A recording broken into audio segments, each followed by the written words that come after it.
the adoption of the September 27th resolutions, because he was here for that, Sabrina was not, and we need 4 people.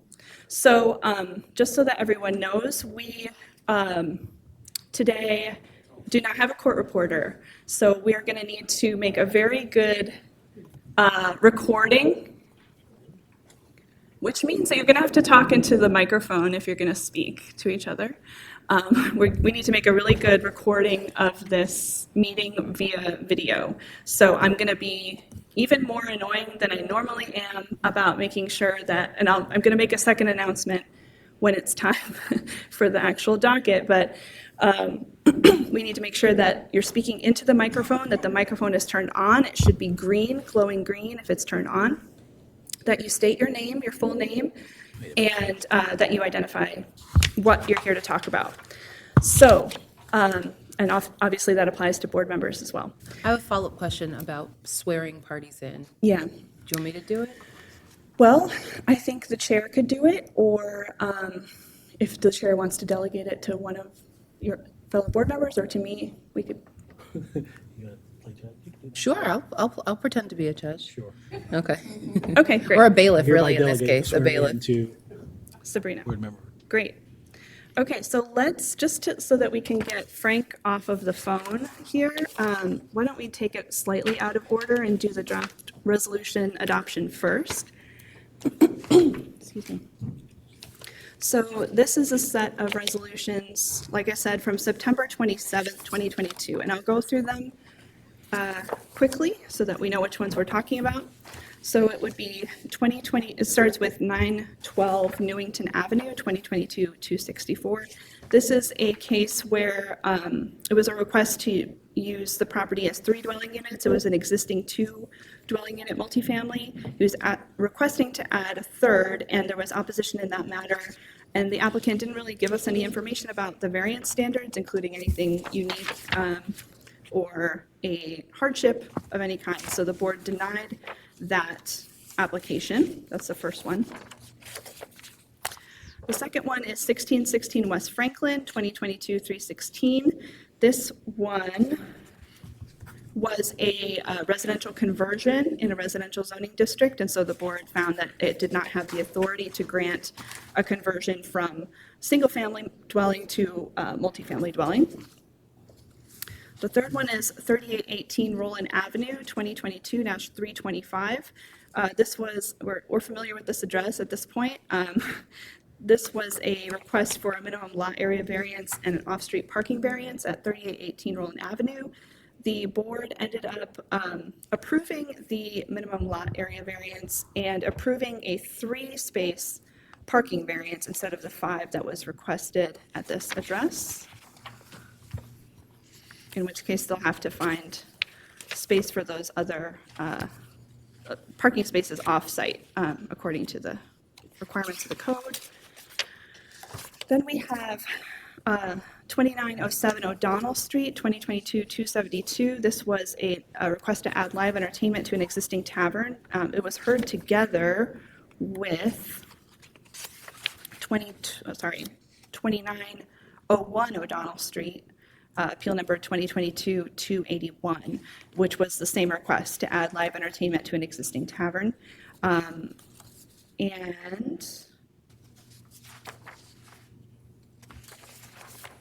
that was granted subject to a number of conditions that were agreed to by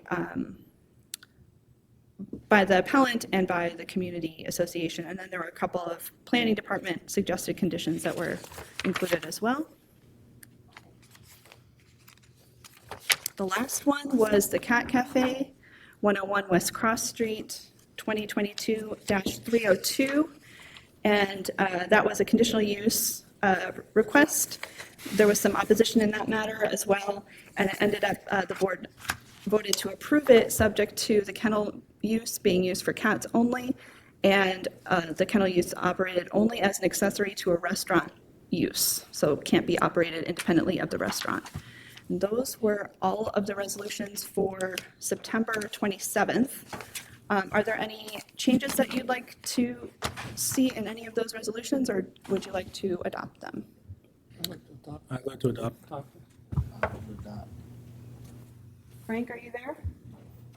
I couldn't hear whatever was, I could hear you, Becky, but I couldn't hear what the other, someone else said.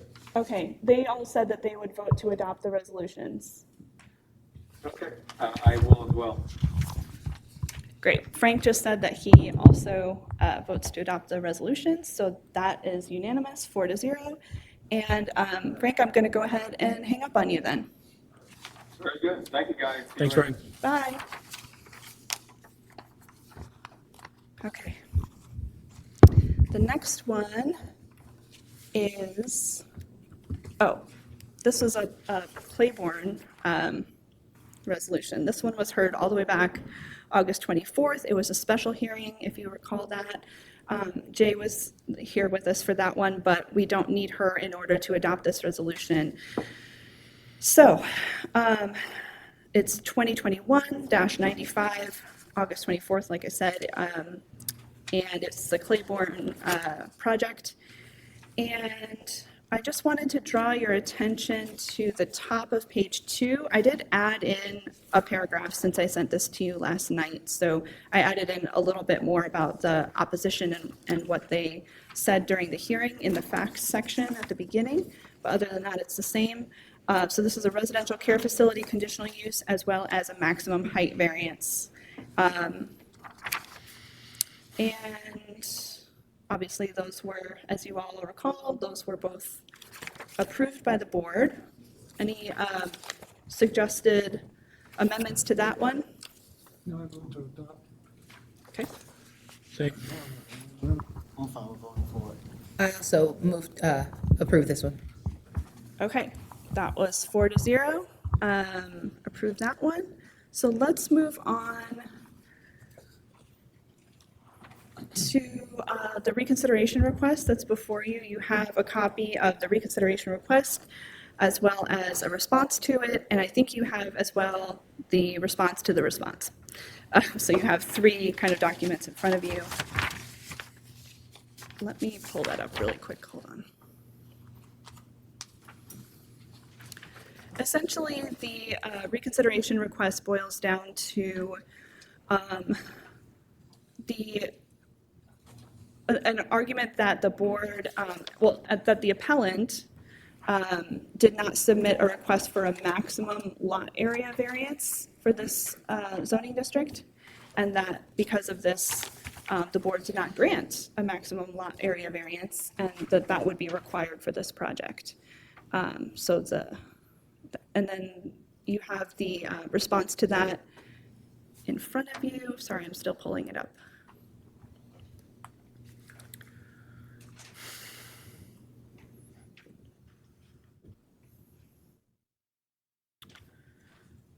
Does anybody have any questions about any of the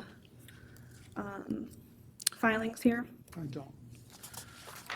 So just for the board's understanding, I just have one copy of table 10-401, which is the table that's being referred to here. And it does say maximum lot area in this zoning district, which I believe is C1. For a restaurant, there's no maximum lot area. For retail goods, it's 20,000 square feet, and for all other uses, it's 10,000 square feet. And the way we generally do interpret lot area is to be the area of the lot itself. So when this usually comes up is for, it's often with multifamily dwellings. So people are trying to put a certain number of dwelling units on a lot. And there's so for minimum lot area, there has to be a certain amount of lot area in order to fit that many dwelling units. For max, we don't often see maximum lot area. It doesn't come up very much, and it only applies in a few districts. But generally speaking, you know, we do look at the entire lot, not the floor area for a specific use. So just to remind you, with request for reconsideration, the board can deny the request. You can schedule a new hearing if you want to hear more information or more argument on a particular issue. Or you can amend the resolution to be more clear as to your intent. When did we adopt the resolution for this one? Do you have that resolution?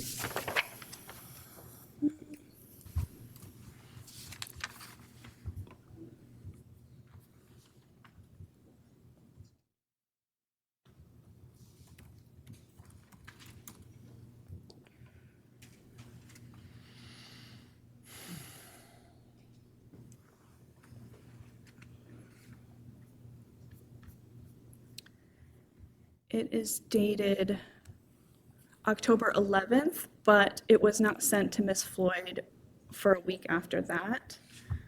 So I think she received it, and I can double check this on the 18th. And she submitted this request a week ago, so it was the 25th that she submitted it.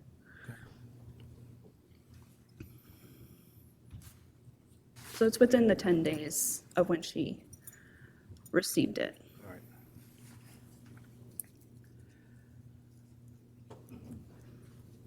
What are the choices? Can you turn your microphone on? We can deny it, clear up our resolution, or set it in for hearing? Yes. So if you feel like you need more information or more argument from the parties, you can set it in for a hearing. You can't just reverse yourselves Yes. without another hearing.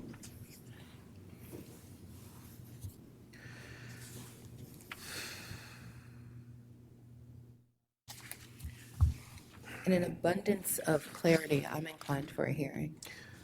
Yeah, I think I'd like to have a hearing, particularly since, based on what you just said, with regard to the interpretation of maximum lot area, that it goes to the entirety of the lot itself and not to the use, which is a secondary argument I get. But I think history shows us that we want to be right, or as right as we can be. I don't know if it actually qualifies as a mistake, because there was an ability to raise the issue. Inadvertence, maybe. Yeah. Maybe. So, right, so with appeals that come in, generally we try to require the applicants to list all the variances that they are asking for, and then sometimes we catch additional ones. But in this case, I guess it's, we didn't, This one wasn't listed by. it was not listed by the appellant, the applicant, yeah. Okay. Yeah, I'd like to, out of both some motion, I think I'd like a hearing on that issue. And I agree. I'll take it. Okay. We will set that in for another hearing, and I'll contact the both sides on that. Okay. So something that Deputy Commissioner Williams asked me to put on the agenda, which I know Bill and I had a private conversation just a second ago about this. You may want to postpone this to another day, but he asked that I put this executive director appointment on the agenda. The board can go into closed session to talk about personnel matters. That it might be a little hard at this point to clear the room to do that.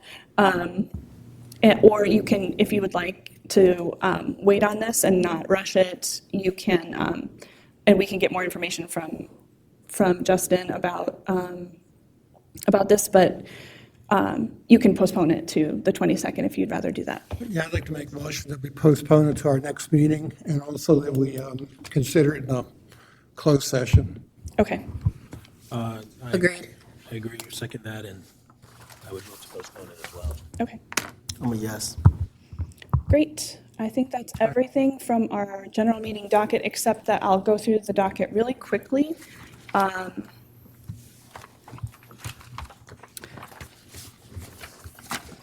Some things have changed.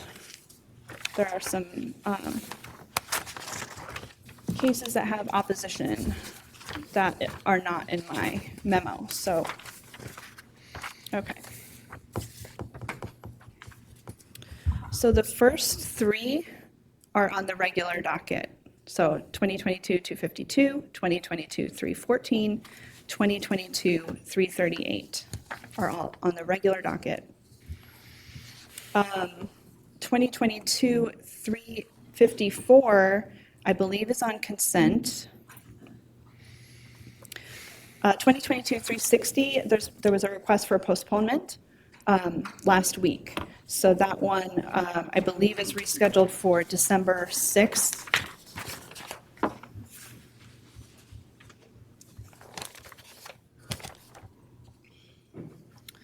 Okay. Let's see.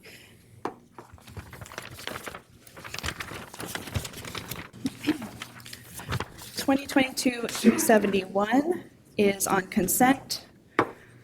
2022-372 is on consent. 2022-373 is on consent. 2022-374 is on consent. 2022-376 is on consent. 2022-377 is on consent. 2022-378, I believe there's opposition for that, so that will be on the regular docket. 2022-379 is also on the regular docket. There's opposition for that here as well. 2022-381, that one, there's a board member with a conflict of interest for that case who wanted to recuse himself. So we have rescheduled that one for November 22nd. So that one can't be heard today because we only have 4 board members and one of them has a conflict. So we'll have Jay Bonner come in and help us with that one on the 22nd.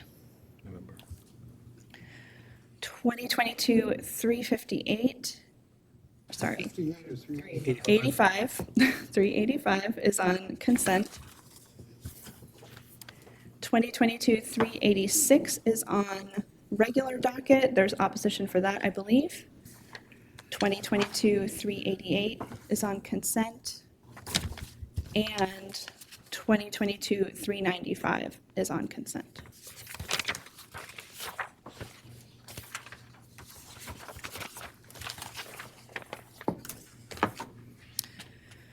Okay, so there may be other opposition that I hadn't seen yet, so if that is the case, I will try to pull those off of the consent docket. But if there is a case that you're here in opposition for, that you're here that is on the consent docket, please stand up and let us know so that we don't move past you accidentally. Okay. We ready to start the docket? Okay, I'll go through my little spiel. Good afternoon. Welcome to the November 1st, 2022, 1 p.m. docket for the Board of Municipal and Zoning Appeals. My name is Becky Witt, and I'm the Assistant Counsel to the Board, as well as currently the Acting Executive Director. From left to right, we have Leland Shelton, James Fields, who's the Chair, Bill Cunningham, and Sabrina Johnson-Turner. Please silence your cell phones. If you need to have a private conversation with someone, please do it in the lobby or in the hallway. When it's your turn to speak, I'm going to be a real stickler about this today. Please come up to the podium. Make sure that the microphone is turned on. It will have a green light on it if it's on. And you'll need to state your name clearly and spell it so that we have a clear record in case we need to make a transcript. If you haven't already signed in and you plan to speak today on any matter, please sign in now. There's an electronic sign-in sheet. There's also a paper sign-in sheet if you can't use that. Everyone who wants to speak today should sign in, including any attorneys, applicants, opposition, or support. Like I said, there's a new electronic version, so if you scan the QR code, it should take you to an online form you can fill out. Again, you can fill out the paper version if you prefer. But we're just going to have to type it into the computer later. The board's vote on your case today does not make our decision final. We're required by law to issue our decision in writing in a document called a resolution, which is a process that takes several weeks. It needs to be drafted and then, as you just saw, reviewed and approved by the board. We will send them to you via email. If you're unhappy with the outcome of your case, you have the right to request reconsideration of the board's decision within 10 days of the issuance of the resolution, or actually when you receive the resolution. You also have the right to appeal the board's decision to the circuit court within 30 days of the issuance of the resolution. I think that's it for me today. I'll pass it over to the chair. Good afternoon, everyone. Our process with regard to the matters that are on the regular docket contested is that we will hear the case and deliberate on the case immediately after your presentation. If for whatever reason you cannot be here to hear what that decision is, certainly you can contact the BMZA office tomorrow at 410-396-4301 and find out what that decision was. But of course, that's not a final decision until you get your written document. But we would ask that you not take any steps towards your project until you have a final decision, and certainly don't undertake any work towards your project without pulling the proper Baltimore City permits. That's the regular docket, and the process for that will be the applicant or the appellant will go first, just like in court. We'll hear that presentation. The opposition will have an opportunity to present, and then the appellant gets the final word, and then we'll proceed to deliberation. That is, unless we determine that we need some additional information, need something else in the record, and we'll let you know that and give you an opportunity to present that or provide that to us before we render a decision. The other side of the docket is the consent docket, and those are matters for which the board believes it has sufficient information to approve the appeal. You know, planning and staff have gone through the application. We have sort of, for lack of a better phrase, cleared all hurdles, and the board determines that it's an approvable application, and so we don't need to hear a presentation. I will ask you, however, if there's anything else you'd like to add in support of your application for the record. And with that, I'll begin to call the consent cases. When I call them, I'd like you to line up as best you can behind the podium in the order in which the case is called, and then we'll call your case and dispose of your case. Of course, that'll be a favorable disposition. All right, so beginning with case number 2022-354, 3204 Spalding Avenue. Raynard Billy is the appellant. And just get in line and hold your spot if you would. We have case number 2022-371, 823 Light Street. Josh Nicodemus, the appellant there. Case number 2022-372, 1014 West Lafayette Avenue, Robert Allen, the appellant. Case number 2022-373, 620 South Dean, Matt Knopfel. And Mr. Knopfel has a second case, 2022-374, 710 South Bagley Street. Then we have case number 2022-376, 3321 East Baltimore Street. Prayful Patel is the appellant. Case number 2022-377, 209 McAllister Street. Ethan Harlow is the appellant. And then we have case number 2022-385, 3700 Boston Street. Caroline Hecker, Esquire, is the appellant on that one. 2022-388, 3683 Ash Street. David Thomas is the appellant there. And finally, 2022-395, 2600 East Monument Street. Rudell Lattimore is the appellant there.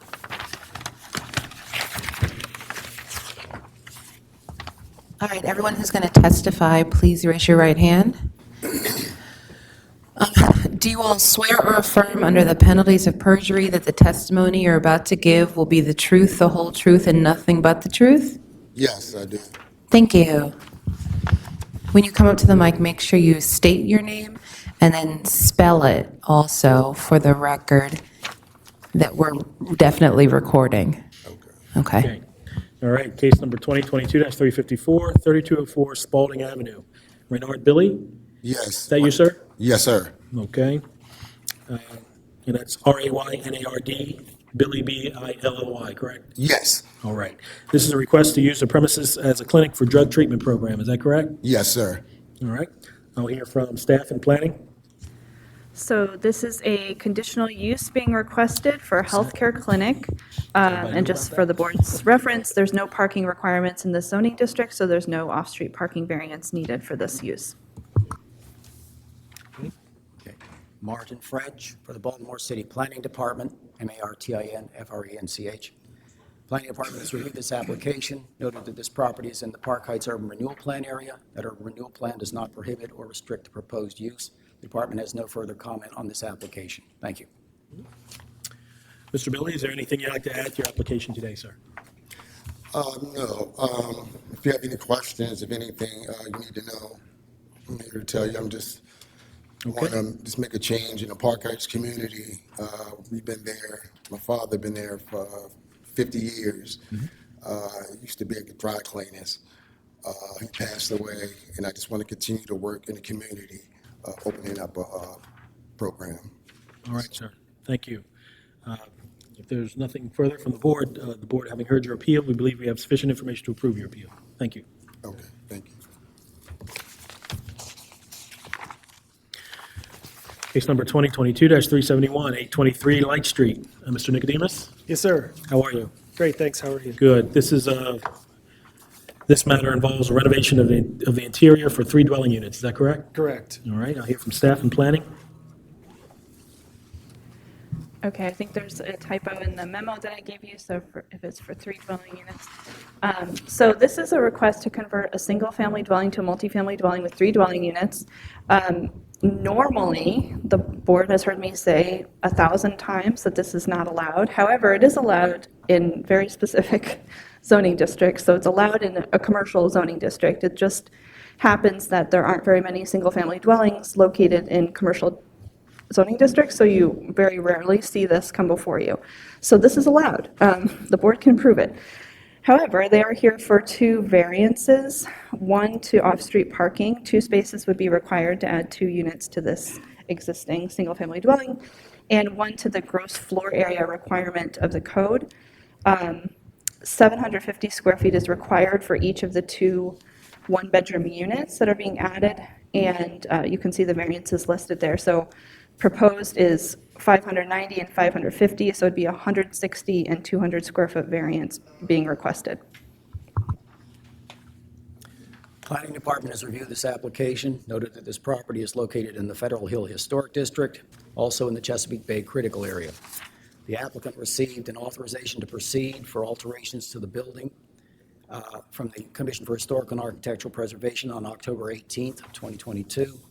The Chesapeake Bay Critical Area does not prohibit the proposed use, and therefore it is approvable there. The department recommends that approval of this application be subject to these conditions: that all exterior alterations, additions, and improvements are completed in accordance with the authorization to proceed issued by the Commission for Historical and Architectural Preservation, and that use of the property complies with terms and conditions of the Baltimore City Code, Article 23, the Sanitation Code. Thank you. Okay, Mr. Nicodemus, are the conditions to proceed under CHAP or consistent with CHAP in Article 23 agreeable to you? Yeah, absolutely. Okay, is there anything you'd like to add to your application today, sir? No, sir. Thank you for your time. All right, board having heard your appeal, we believe we have sufficient information to approve your appeal. Great. Thank you very much. Thank you. Case number 2022-372, 1014 West Lafayette Avenue, Robert Allen. Yes, sir. Are you Mr. Allen, sir? Yes, I am, sir. All right. Robert James Allen Jr., R-O-B-E-R-T, middle initial J, last name A-L-L-E-N, Jr. All right, welcome. Thank Sir, you, this is a matter to alter the interior for use as 4 dwelling units, and a variance is required for off-street parking. Is that correct? Yes, sir. All right, I'll hear from staff and planning. So the only variance that's being requested, as far as I have on my notes, is an off-street parking variance for 1 space being required, 0 is proposed, so it's a 1-space variance. Okay. Planning Department has reviewed this application and recommends that approval be subject to the condition that the use of the property complies with the terms and conditions of the Baltimore City Code, Article 23, the Sanitation Code. Thank you. Okay. We have a chapter. Mr. Allen, are you agreeable to proceeding pursuant to Article 23, sanitation Yes, I'd just code? like to add something. Have been approved and received a notice to proceed for child. I Okay. didn't hear that in the minutes. Just wanted to add that. All right, and you're agreeable to proceeding under and consistent with Article 23? Yes, sir. All righty. Is there anything else you'd like to add to your application today, sir? No, sir. All right. The board having heard your appeal, we believe we have sufficient information to approve your appeal. Thank you, sir. Thank you. Board. Case number 2022-373, 620 South Dean. Mr. Knopfel, welcome. Thank you. This matter addresses variance to bulk regulations to construct a two-story rear addition and rooftop deck. Is that correct? Correct. All right. Hear from staff and planning. There are two variances being requested here. A minimum rear yard setback variance, 20 feet is required, 10 feet is proposed, so it'd be a 10-foot variance. And maximum lot coverage, 80% is allowed, 86% is proposed, so it'd be a 6% variance.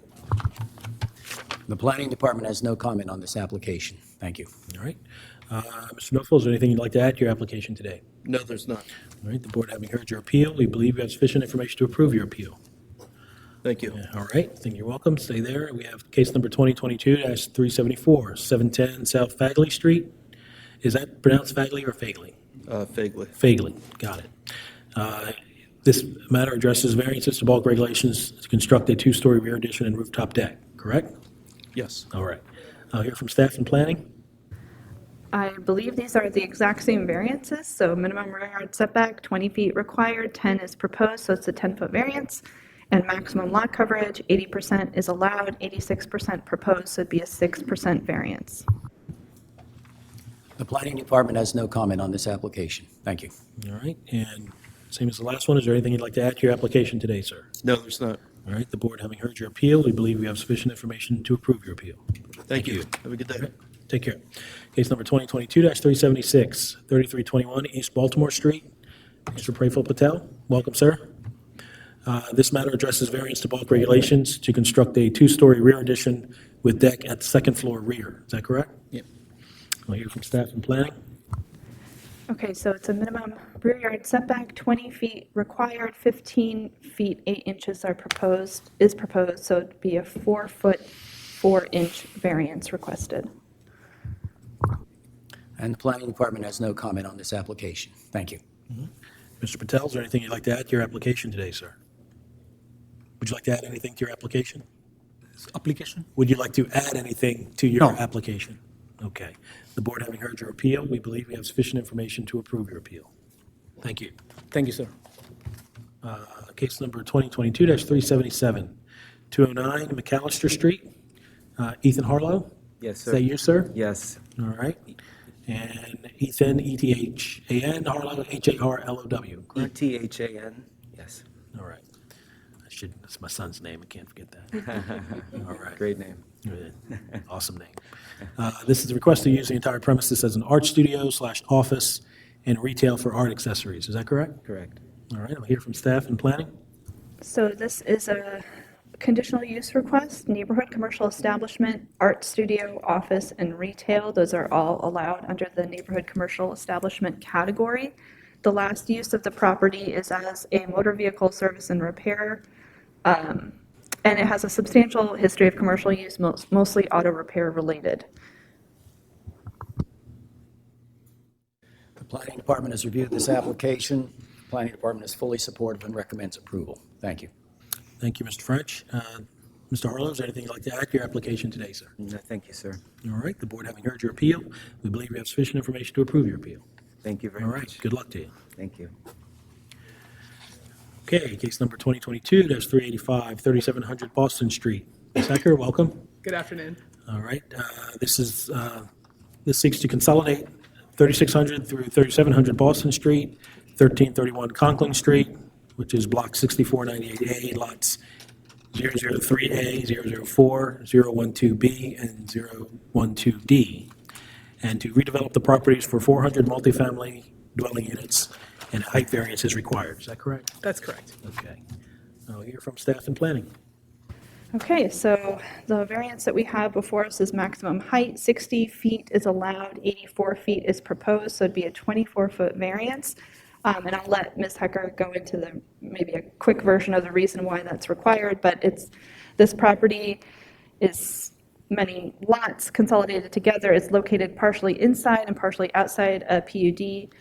The part of the building that's inside the PUD does not require a height variance, but the part of the building that's outside the PUD does require the variance.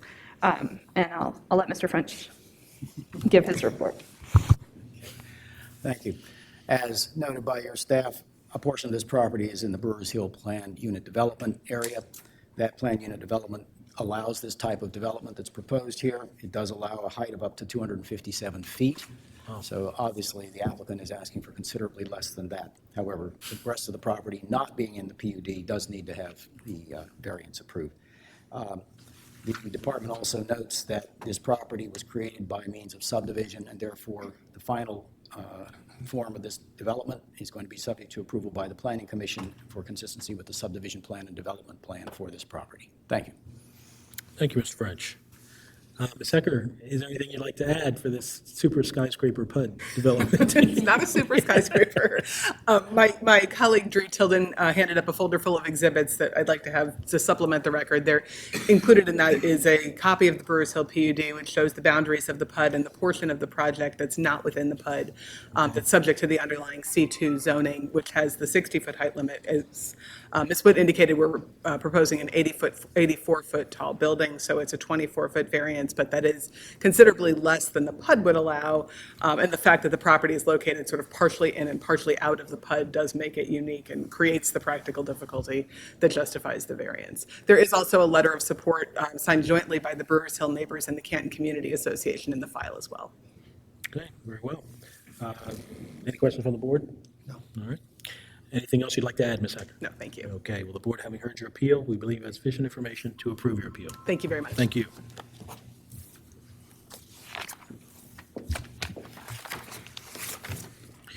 Okay, case number 2022-388, 3683 Ash Street. David Thomas? Yes, David Right. Thomas, DAVID THOMAS. All right. Welcome, Mr. Thomas. This matter addresses variances to bulk regulations to construct a one-story rear addition. Is that correct? Correct. All right. I'll hear from staff and planning. Okay, so the variance that we have before us is a maximum lot coverage variance. In this zoning district, 35% is allowed, 51% is proposed, so it'd be a 16% variance requested. The existing lot coverage that already exists here is 43%. Planning Department has no comment on this application. Thank you. All right. Mr. Thomas, is there anything you'd like to add to your application today, sir? No. Okay. Board, having heard your appeal, we believe we have sufficient information to approve your appeal. Thank you. Thank you. Good luck to you. Case number 2022-395, 2600 East Monument Street. Rudell Lattimore? Yes, sir. Welcome, sir. This is a request to use the first floor of the premises as a carryout. Is that correct? That's correct. Okay. I'll hear from staff and planning. All right, so this is just one conditional use to use as a carryout. This is in a, I believe, commercial zoning district, so this is by conditional use. And I just wanted to get a clarification from the applicant. Originally, we had thought that this was to add a carryout use to an existing tavern. And I just wanted to see what was happening to the existing tavern use. I wanted to clarify that, and whether there's going to be a liquor license at this, in this premises going forward. Okay, going forward, no, the tavern is currently closed, and going forward will be a restaurant versus a tavern in the near future, but currently we just want to open up the carryout at the present time. Okay, so is there going to be a liquor license here? No. Well, No. restaurant license, yes, which includes a liquor license, yes, ma'am. Okay. Okay, is there ever going to be a time when the carryout is open, but you're not, like, past the hours of when your license would No, be ma'am. open? The restaurant license, I believe, requires us to be closed by 1 o'clock, and the carryout will be closed at the Okay, same time. okay. Then we're fine, thank you. Okay, thank you. Planning Department reviewed this application, basically had the same question, which was that the applicant should inform the board of the proposed days and hours of operation of the bar and grill, and the proposed days and hours of operation for the carry-out food shop, so that they would be identical, or specifically, there would be no extension of the hours of the carry-out food shop past the liquor license hours established for the restaurant's liquor license. Subject to that, the department has no objection to this application. Thank you. Thank you, Mr. French. And Mr. Lattimore, you have confirmed that the hours for the carryout and the restaurant will be the same? Yes, sir. Okay. All right. Is there anything else you'd like to add to your application today, sir? No, that's all. All right. Well, the board, having heard your appeal, with this additional information that you provided today, we believe you have sufficient information to approve your appeal. Thanks so much. Thank Good you. luck to you. Thank you.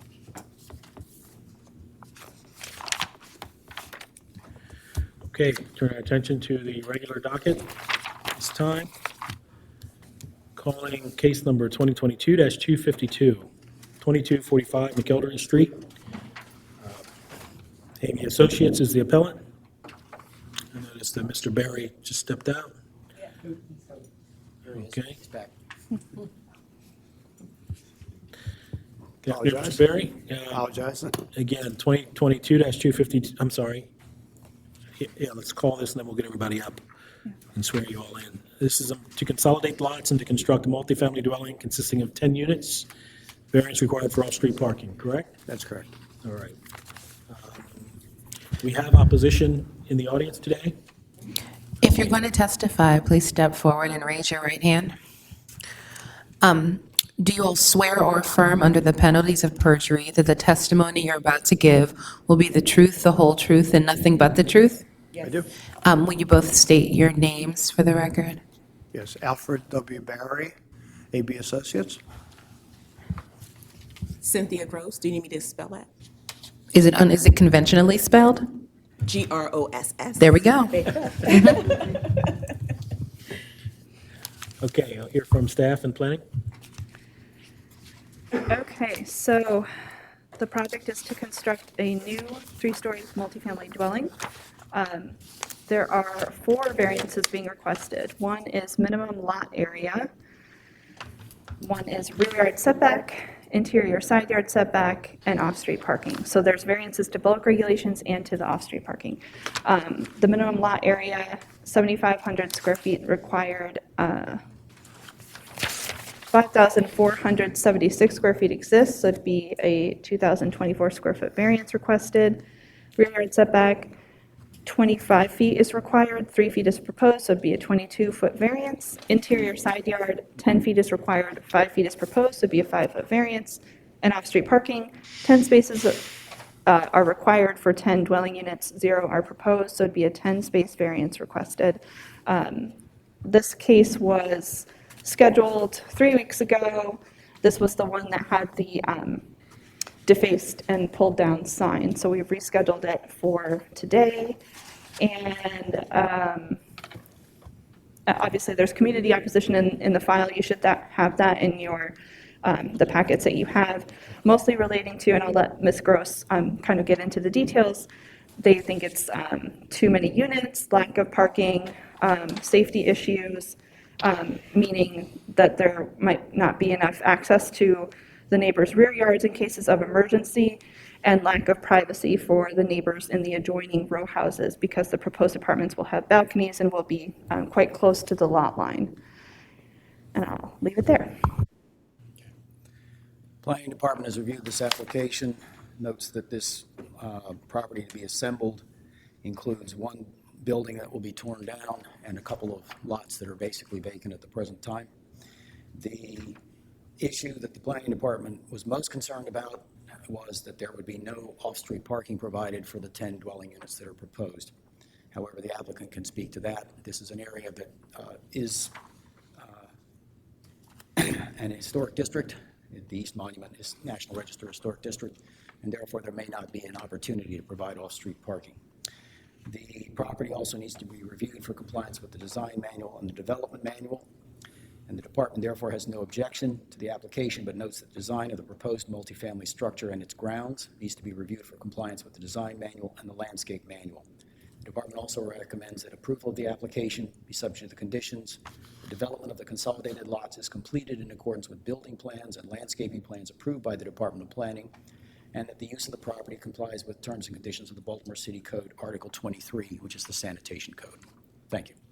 Thank you. Mr. Berry, are those conditions acceptable to your client? Yes, they are. Okay.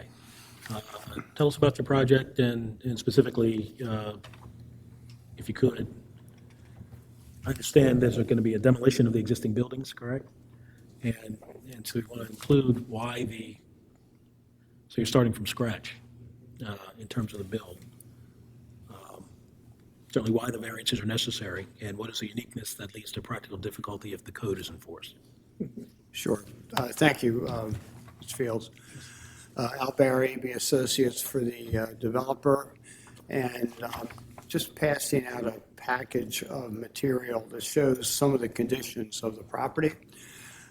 This property has a commercial history to it, but more recently it's been vacant, all three properties. And if you look at the information in the staff's folder, you'll see it's a rather unusual and unique lot. The lot, one of the lots, once it's consolidated, extends back behind the houses that you heard about from, I guess, one of the neighborhood residents.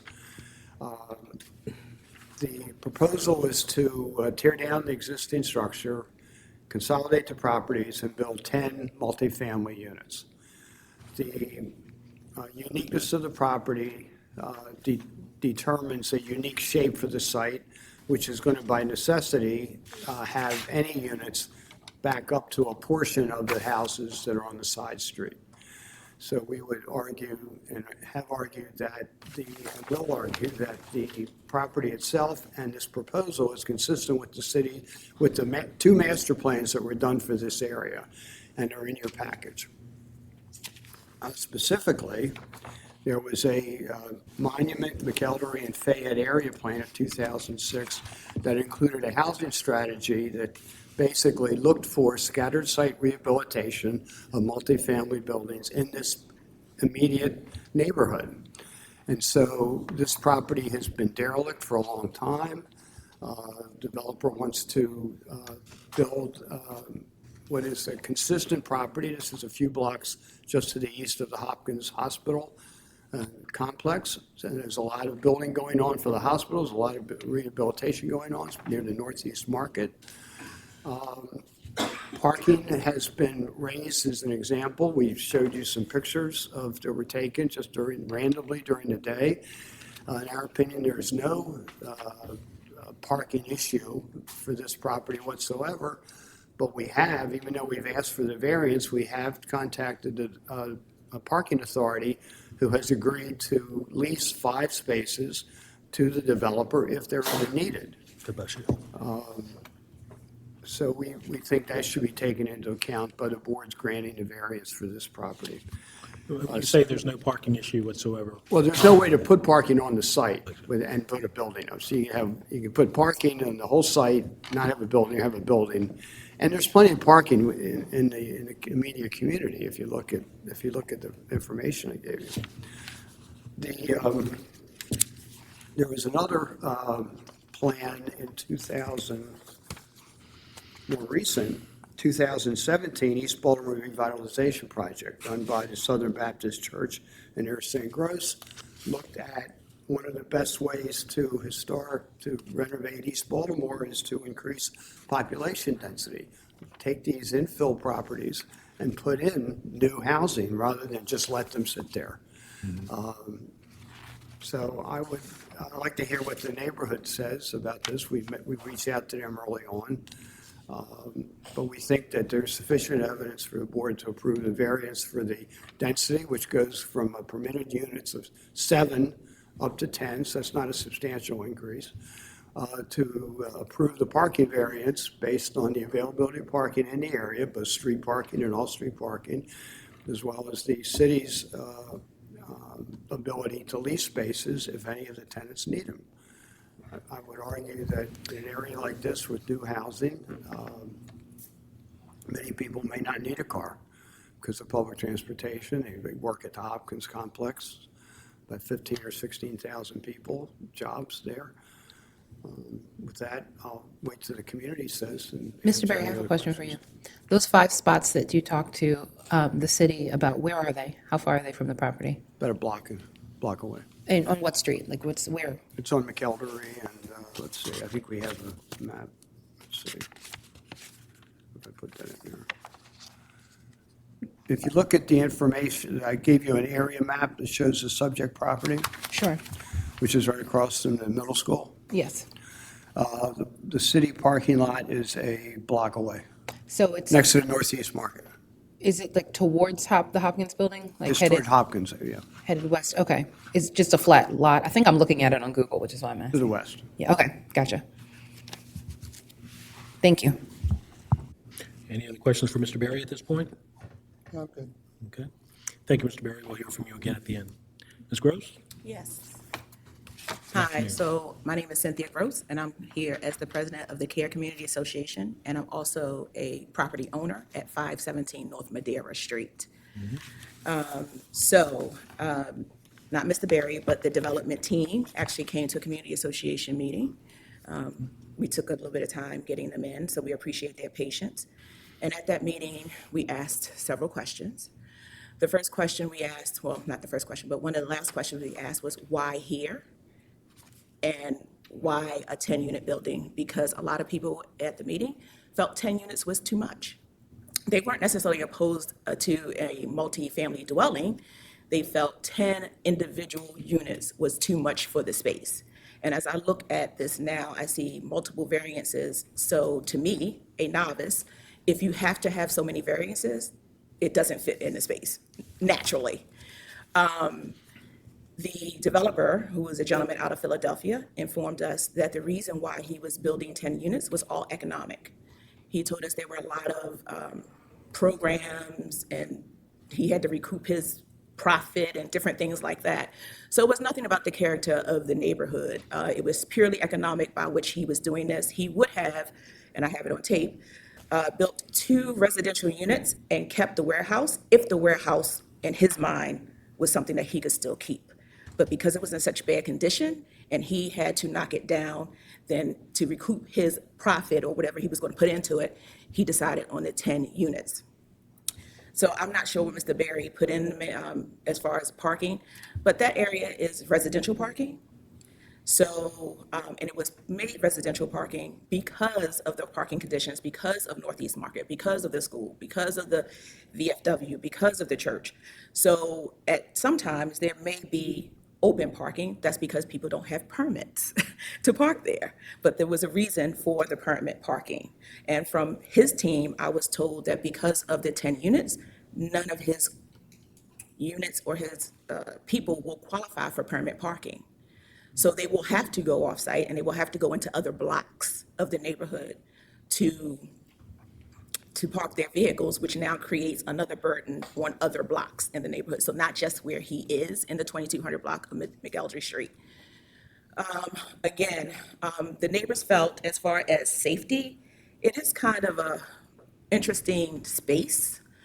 If you look at the diagram, the neighbors in the 500 block of Patterson felt right now is open without any setbacks or anything that's requested for the variances. If there's a need for emergency conditions or emergency vehicles, they can just come across the open space and reach the back of their buildings. But if this building is built and the setbacks are put in place, that will be a hindrance. So from their point of view, that was a major concern for them, was the safety, because 517 has just recently been bought, and that if that person built out to their property line, it cuts off access of the people from the 500 block of Patterson in order to get across the lots if the setback is granted that he is looking for. We talked about parking privacy, again, with the various, setbacks. I'm a novice, I don't really understand all this stuff. There are going to be multiple balconies. There's going to be a balcony per unit or something, if I recall. So the neighbors felt with those being built so close and variance given, they're closer to their properties. So they were concerned about that. And again, they just felt the number of units were too much. They asked the developers several times, given that we are across from a school, why wouldn't you look at more family, like 2 bedrooms or 3 bedrooms and less units? But that was not his consideration. He felt that the 10 units would be a better fit for him to recoup his benefit. So I'm not quite sure. I think Mr. Berry said the space is unique. The space is unique because they're consolidating the lots, it feels to me. If it wasn't a need to consolidate the lots, the space wouldn't be unique. It may be unique because he wants to tear down the warehouse. because he said he would have done two individual row houses, and kept the warehouse because he needed the warehouse. But the warehouse was in such bad condition. So it looks like the uniqueness is something from his point of view, not necessarily the uniqueness of the space. And I think I'm also looking at this. We are a residential R8 neighborhood.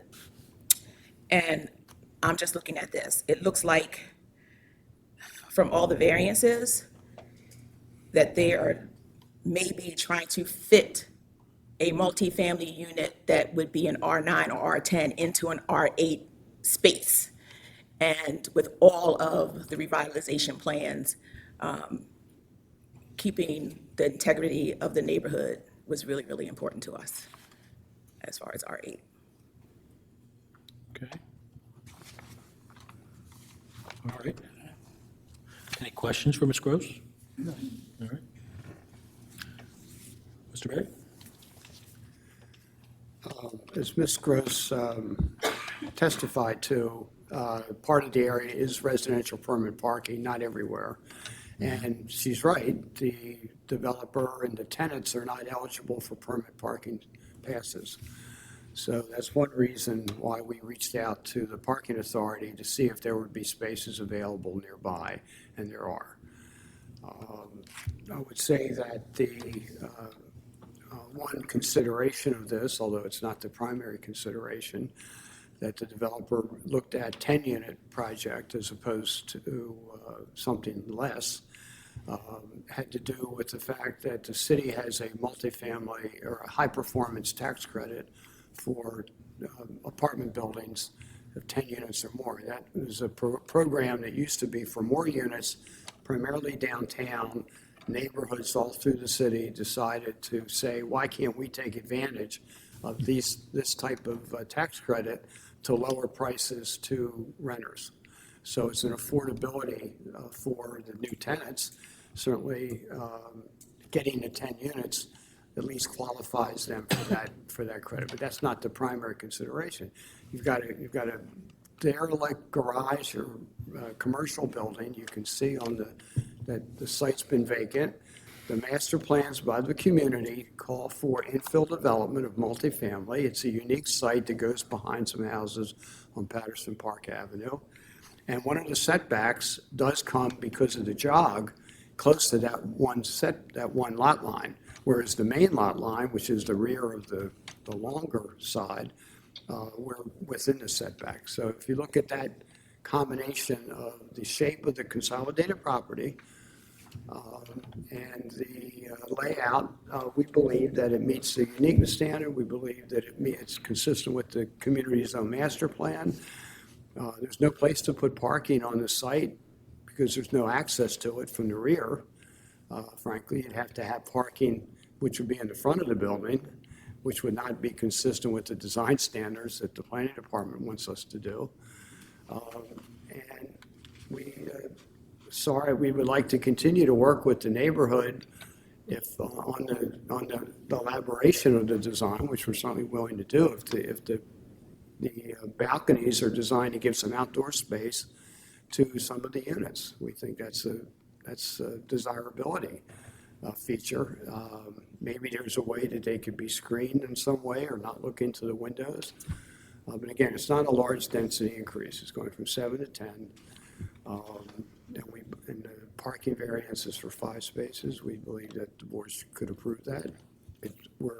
It's in a mixed area. You've got, within blocks of this, you have high-rise buildings for the hospital.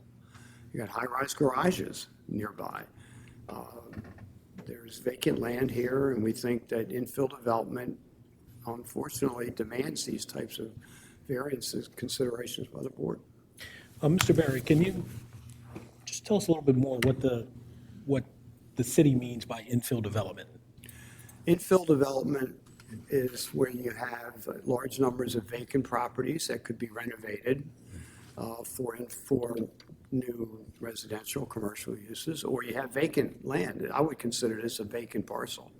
You have 2 vacant parcels. There's an aerial photograph. You can see the condition of it. infill development is removing those and replacing them with something more positive, consistent with what the community would like to see, which is more people. The city would like to see more people living in it. And infill development, these sites are better than targeting properties that are occupied by residents and forcing them to relocate. So is it your testimony that it's the city that's sort of the driver of the kind of development that's going into this, in this area? Is the what? The city it's the city personnel or the city's wish. The city's the driver of this type of development. Well, I can't say the city's the driver of it. The city, though, has a general policy as part of their comprehensive plans being redone to attract more people to the city. More people means more housing units. More housing units means fitting in with the zoning code that either allows it or not. Doesn't allow everything by right, but most of this building would be allowed by right. And I would argue that this is the exact type of small-scale development as opposed to the larger developments. You just approved a 400-unit development down on Boston Street. These types of small infill developments are what's making neighborhoods grow building by building.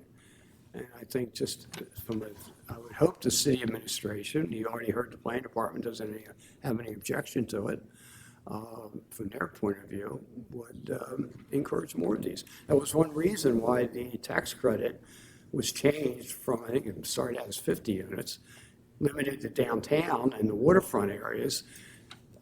Just about every city council person that I remember asked for this type of reduction to encourage these small-scale developers and small-scale projects to be built in neighborhoods just like this.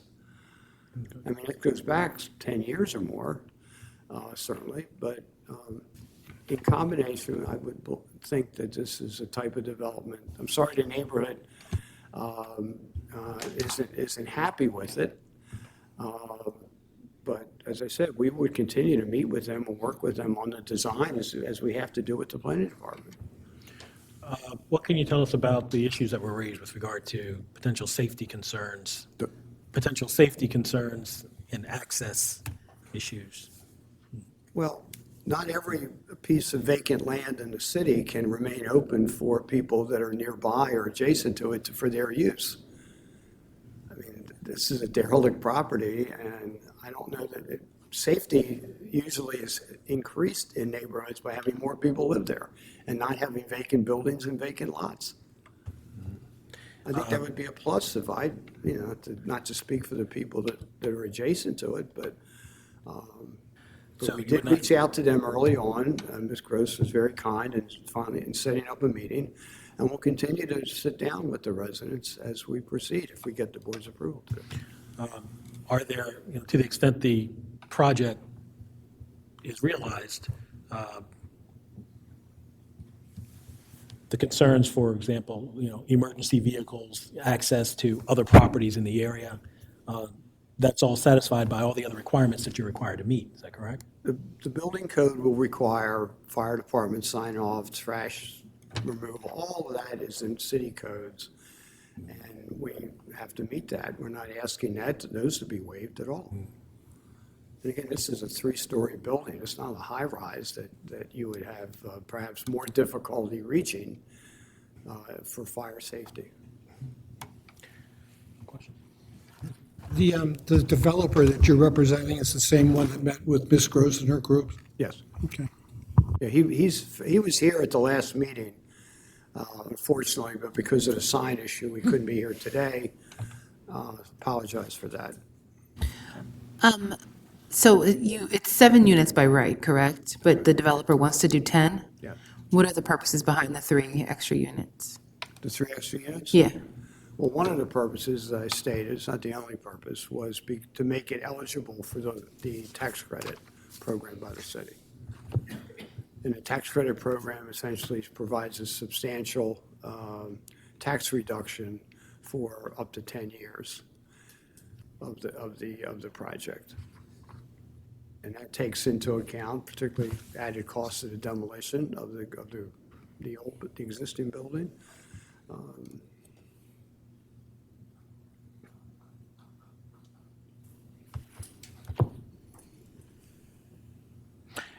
your testimony, Mr. Berry, that the mere existence of the tax credit program suggests that the city is encouraging small-scale development units of at least 10. That 10 was the exact reason it was changed from a downtown waterfront-centered tax program to a neighborhood-wide, citywide neighborhood-based program to encourage small-scale development.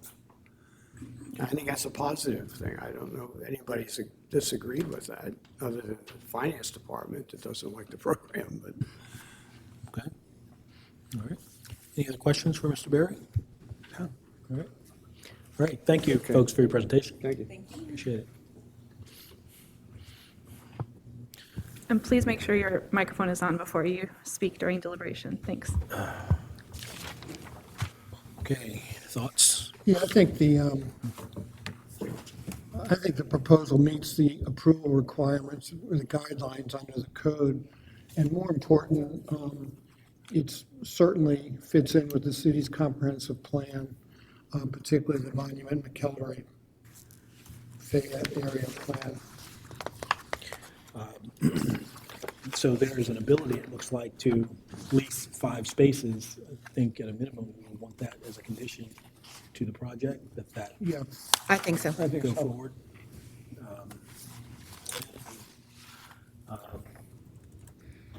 Are we good with the standards? Yeah, that's why I said Okay. a blanket meets the requirements. All right. Then we'll vote With the condition. with the For condition parking. of at least the 5 leased spaces. I'm a yes for the reason stated by Bill. Oh, yes. I'm a yes. I'm also a yes. Okay. You need more? I mean, I think we need to have a finding on the record that there was uniqueness and that there would be practical difficulty if the variances were not granted. I would take the testimony of Mr. Berry regarding the consolidated lot, the way it's configured. The project as stated, could not be built, and allow parking because of the nature of the lot. Certainly as a compromise or a betterment, there would be the ability to have the parking spaces, but I think uniqueness based on the testimony of Mr. Berry has been met under the code for the project.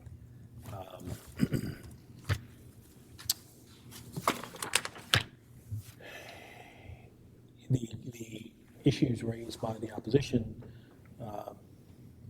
there were some issues with regard to potential access. There are requirements that the developer and the applicant have to meet in order for the project to be approved, and to be sure and to assure that the safety, access, all those things are met under the city's codes.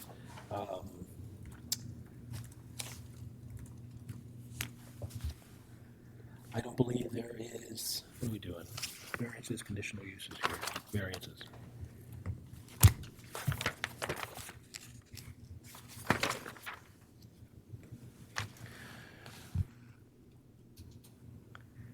I think because of the particular physical surroundings, again, we're talking about the consolidated lot, because right now, nothing's happening. It's a derelict property, it's a derelict condition that the city is trying to remedy.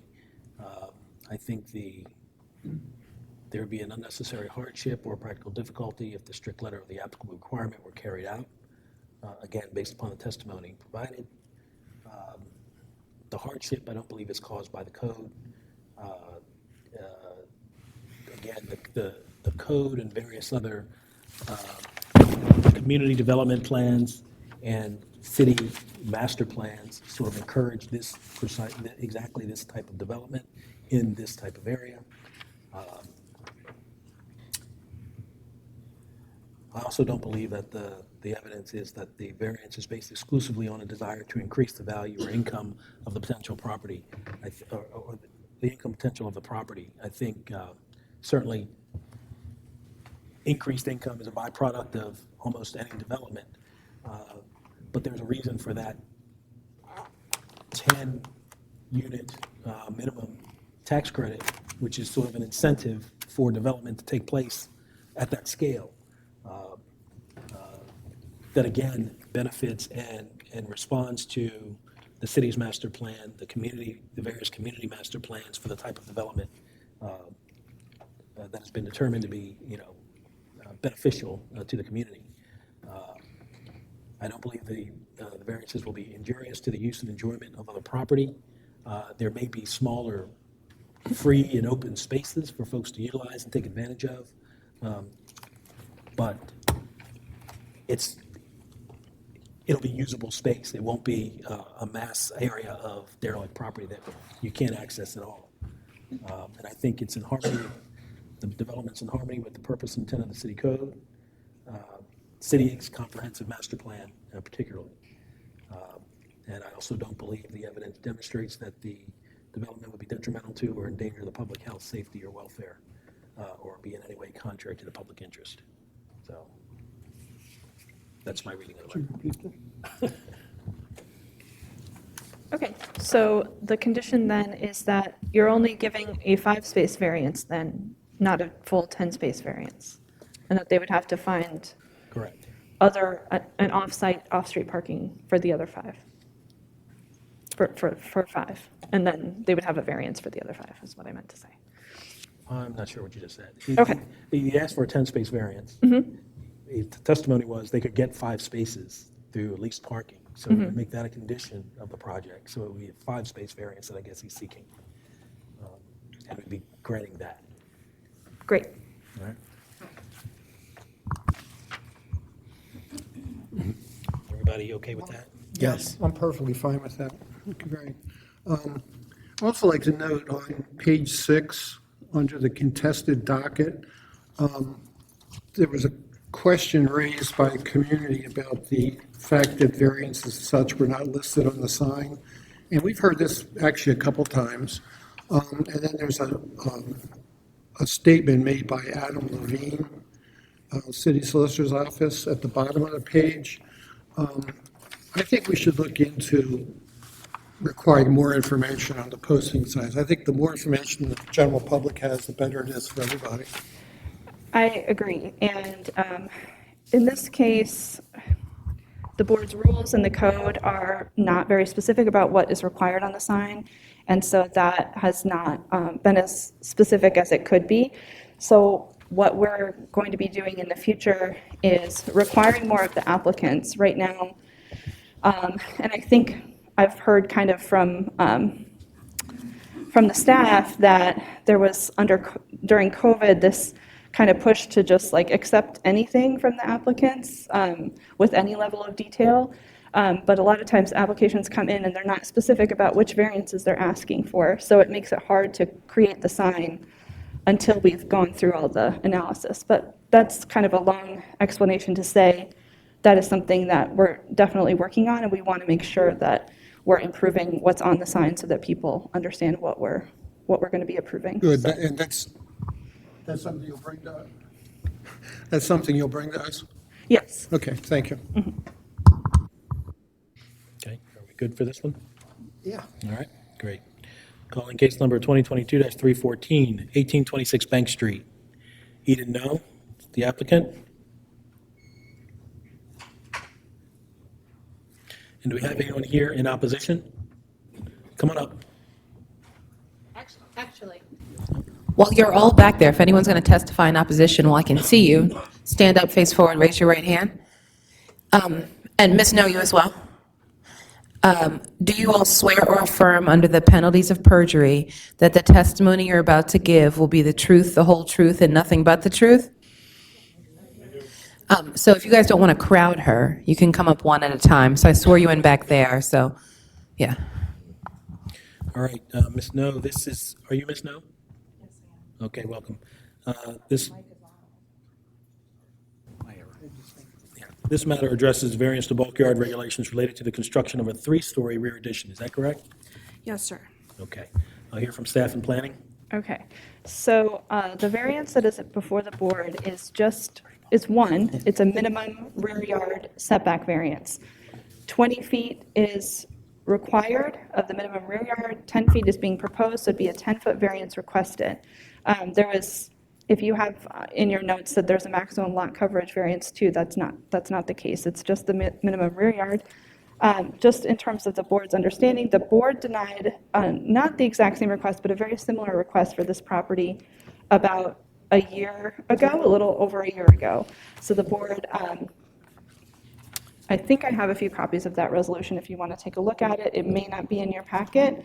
The board at that point determined that there wasn't any uniqueness present in the case that would allow for a variance from the rear yard the rear yard setback that was being requested. There's opposition in the file again, there's opposition here today, and that's it from me, thanks. And the planning department has no comment on this application. Thank you. Thank you, Ms. French. Ms. No, Yes, sir. tell us about your project, and if you would, you've heard the reference to the prior application for this and the board's prior determination that there was a lack of uniqueness that was demonstrated for the project. What is unique about this project? Okay, first off, my name is Eden No. That is spelled E-D-E-N. And then my last name is N-O-E. I'm a licensed general contractor, and I'm also the homeowner at 1826 Bank Street, which was a residential house and is going to be a residential house. I decided a couple years ago that I wanted to renovate this house, predominantly because there had been a prior renovation on this house, but it was only cosmetically renovated. It hadn't really been rehabbed in terms of just the framing, in terms of the plumbing and electrical, and the home was just having a lot of issues habitability-wise because of the deteriorated conditions that was present in the house. So I wanted to completely rehab the house, and last year, my proposed setback was a lot shorter. I had, I believe, initially requested a 4-foot setback, which would have put me very close to the house in the rear, which is 326 Wolf Street, and the homeowner at 326 Wolf Street was very adamant that, excuse me, that it was too close to his house and that it basically invaded his privacy. So here, I'm actually requesting a setback of 12 feet for the first floor and 10 feet for the second and third floors. And I'm requesting this because the original home had 3 bedrooms and 1 bath, but practicality-wise, living in the house, it was very difficult to have just 1 bathroom, so I wanted to put additional bathrooms in the unit. Also, the stairs were a huge problem because the stairs were very narrow and winding. It was not possible for anyone to put even a normal, like a queen size mattress up to the second or third floor. And it was impossible for anybody living there to move furniture upstairs because it was very narrow. I'm requesting a 12-foot setback because, let's see, is it possible to show pictures to? As if they're printed out, yes. Yeah, they're printed. And also this as well. Are these pictures for the board to keep? Yes. Okay. Yes. So the board can take a look at the pictures, which is the present condition of the property right now as of today. Basically, I had gotten a permit to renovate the house, but the permit actually had a 12-foot setback. Is this the back? That is the back. That is currently how the house looks from the back of the backyard, basically. And if you look at the floor of on the pictures, you can see that there's already a foundation and a footing poured. And this is because as I distributed, I had passed the footing and foundation inspection, and it was for 12 feet for the first floor. This is the house behind it? That is part of the house behind it, and then that's also the house at the end of the Bank Street block that I'm at, which is 1832 Bank Street. Okay, So it's part of it is 1832 Bank Street, and then the house on Wolf So Street. the chimney is 1832 Bank Street, and this long one here is the Wolf Street one? Is it possible to? Yeah, come on. I know what we're looking at. Yeah, so. I'll turn my mic around. Sure. Okay, so this is. Yeah. So this is 1832 Bank Street, and then this is 326 Wolf Street. Okay. So my house is on this block here. Okay. And then I would also like to see this site now, which kind of is a larger version. Oh, well, there we go. So, excuse me. As I was saying, my neighbors at 1828 and 1824 Bank Street, which are the neighbors to the left and to the right of me, have been actually very fully supportive of me renovating this house. They especially 1828 Bank Street and I share a wall. And because my house is in this condition, 1828 Bank Street gets a lot of water into his house. So he really wants me to renovate as soon as possible. Excuse me. I apologize. And as you can see from the pictures, you can see that my neighbor on my right, which is 1828 Bank Street, has a rear setback of 4 feet. And all the neighbors on that block actually, which is the 1830, 1832, and 1824, as well as 1828, their setbacks are actually much nearer. You can see that 1830 and 1832 have a balcony that is, I would say, within 8 feet from the house on Wolf Street. So when I'm asking for 12 feet for the first floor and 10 feet for the second and third, it's very within the neighborhood feel. For example, that if I'm the only one with a 20-foot setback, for example, this would definitely be the shortest house on the block. Even with a 12-foot setback for the first and 10-foot setback for the second and third, the total length of the house would be 47 feet for the first and 49 for the second and third, which actually is not a large house, which is not a very long house either. So in terms of the uniqueness of this lot is that practicality-wise, because the lot is only at 59 feet, it would be impossible for me to have a 20-foot setback because it would mean the house would only be 39 feet lengthwise.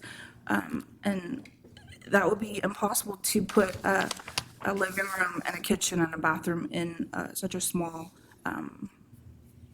narrow house. Also, okay, I also feel that I'm very invested in this house because this house actually is in my name. It is not in a trust. Some of the other homes that I've brought before the board are in a trust, but this house actually is in my personal name. And I'm not here to, flip this house, sell it to make extra money. I actually am renovating this house because I'm very invested in the city. I don't think it's in the benefit of the city for the house to be in this condition or to continue for the house to be in this condition. I want to fix it I am a Baltimore City resident. I live on the 300 block of Madera Street, which the board had granted variance for that, and I was able to rehab that unit and able to live in the unit currently. I am interested in renovating this house because as I have said to the board before, I'm interested in affordable housing. This is something that I'm very passionate about. I want to work with, I work a lot with Section 8 tenants as well as BRHP, which provides homes for minority women with children. And a lot of these homes, don't qualify for Section 8 or BRHP housing because they need to be renovated. They need to be in a good habitable condition. They have to have good facilities, enough bathrooms for everybody in the house, especially because there's a lot of children in the household. They, frequently use the restroom, I suppose. Also, since I am a Baltimore City resident, I walk a lot because parking is really hard for me. After 5 o'clock, it's just very difficult to find parking, so I walk a lot around the city. I think even on the 1800 block of Bank Street, there isn't like a whole lot of diversity on this block. It is still predominantly white, and I do feel sometimes that there are a lot of neighbors that discriminate against me and the project because maybe, they're not very interested in affordable housing for people. I also feel that a lot of these homes, even on the Bank Street home, they need to be renovated. I think the city should encourage renovation because a lot of these homes are derelict. They might have been renovated cosmetically, but a lot of these homes, they have structural problems. They also have electrical and plumbing issues that really need to be addressed because, you can't have plumbing and electrical and framing really from 200 years ago. The wood gets rotten. Everything is not level anymore. And as you can see with this house, because I did have the permit, I legally did, demo, the roof and a huge portion of the house. And because I had to file for this variance, I've left the project as is, and there's extensive water damage because of that. And both my neighbors on 1828 and 1824 Bank Street do suffer because they're adjoining my property and they suffer from weather exposure because my walls get infiltrated with water. And there's nothing really I can really do, even if I put tarps, there's still water damage to their unit. So they're fully supportive of my renovation. I've tried to contact the new homeowner at 326 Wall Street. I've left a letter and knocked, but they haven't responded, so I'm not really sure how they feel about the project. But I do know that even with a 10-foot setback for the second and third story, it is definitely still going to be the furthest home away from Wall Street, so I don't see how that would be prejudicial in any way for the building on Wall Street, which is the only building that's directly behind me. Thank you for your time. I have a question. When did you start the renovation that resulted in the exposure to your home of water and also to your neighbors? Sure. So I have gotten the permit, I believe, the first initial permit, I believe, was sometime in October of 2021. And I started working on the home around February, end of February 2022. And then I stopped. Let me stop you. The renovation that you were doing, this was after the decision of the board of Yes. June 2021? Yes, and I had gotten a building permit. You can show this to them.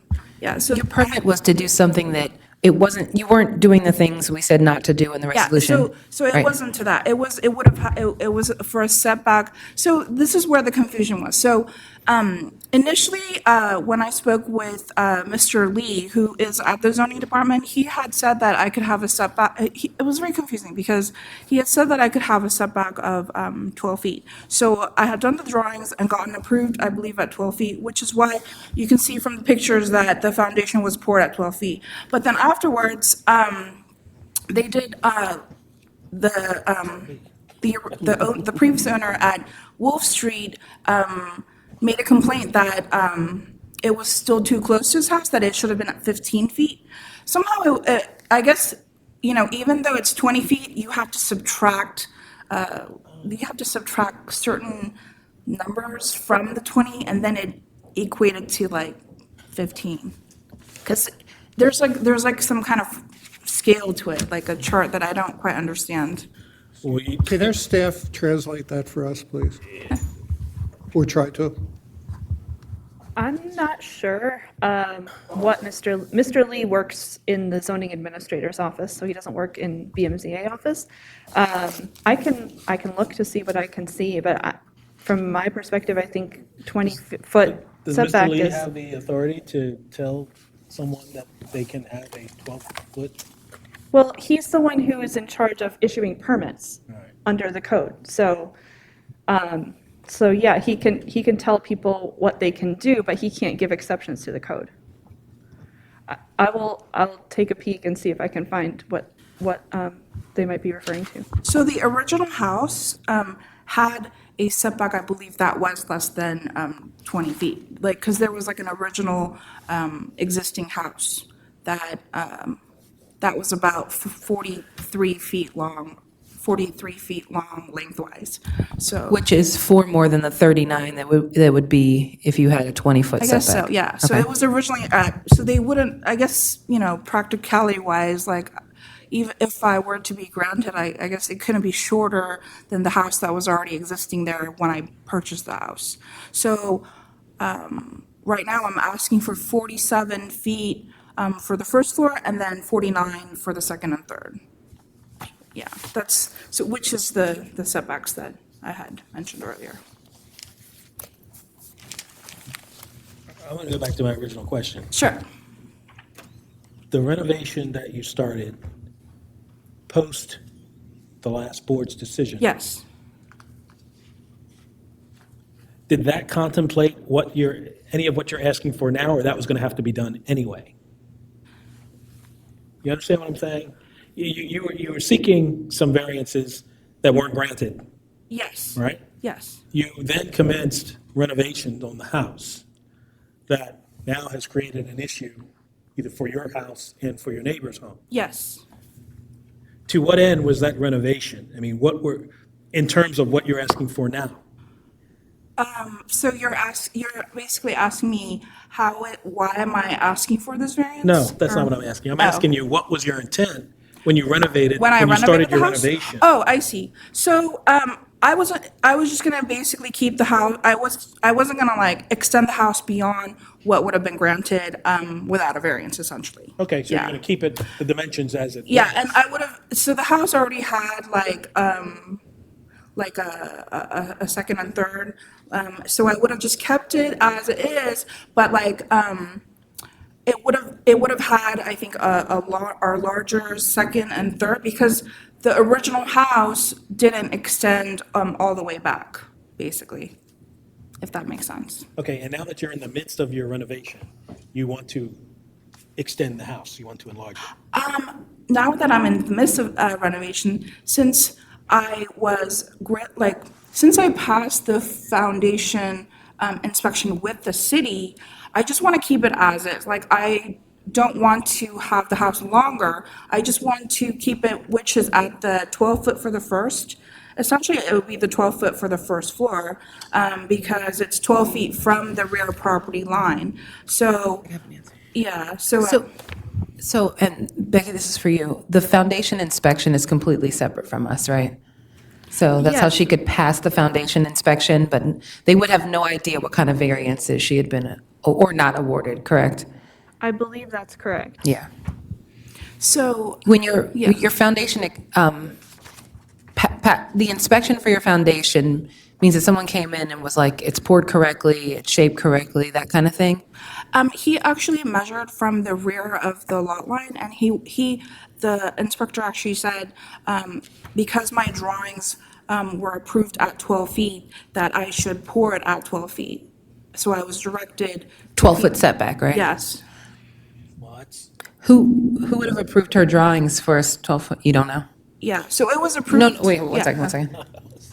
I don't know. There are thousands of permits that get issued every day that have nothing to do with But how- BMZA. So we only know what gets forwarded to us. So I don't know what got approved before. You said you were a contractor? Yes. So what's your understanding of who approves the setback? The setback. drawing. For my drawings, zoning, and it would be city engineering.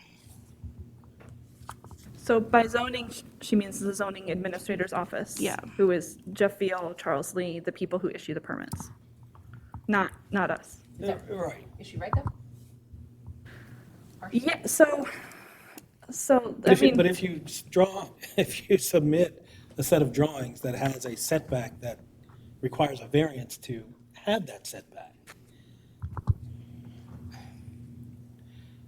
I mean, I'll ask you, if you take it to a zoning administrator and you've got your drawings, and let's say I have a 20-foot setback, when the code requires 10. Other way around. Other way around, all right, 10-foot setback and the code requires 20. Should we expect that the zoning administrator is going to grant that? no, the zoning administrator would deny it, and then they would instruct them to submit an appeal to us, and then we would decide whether a variance was appropriate. So that didn't happen in this case then? Well, But we don't have any record that it happened, but so. if, no, she has her permit. No. In terms of nobody sent it to us, sent it to zoning and said, you need to get approval for this.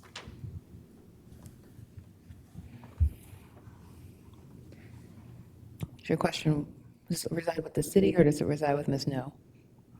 I'm just trying to figure out how it is That she got approved for a she got setback? approved for a setback, then now she needs a variance for. I mean, does this happen all the time? I would not say it happens all the time, but I also can't say it's never happened before. Usually when people are coming to us having already done work, it's because they didn't have a permit.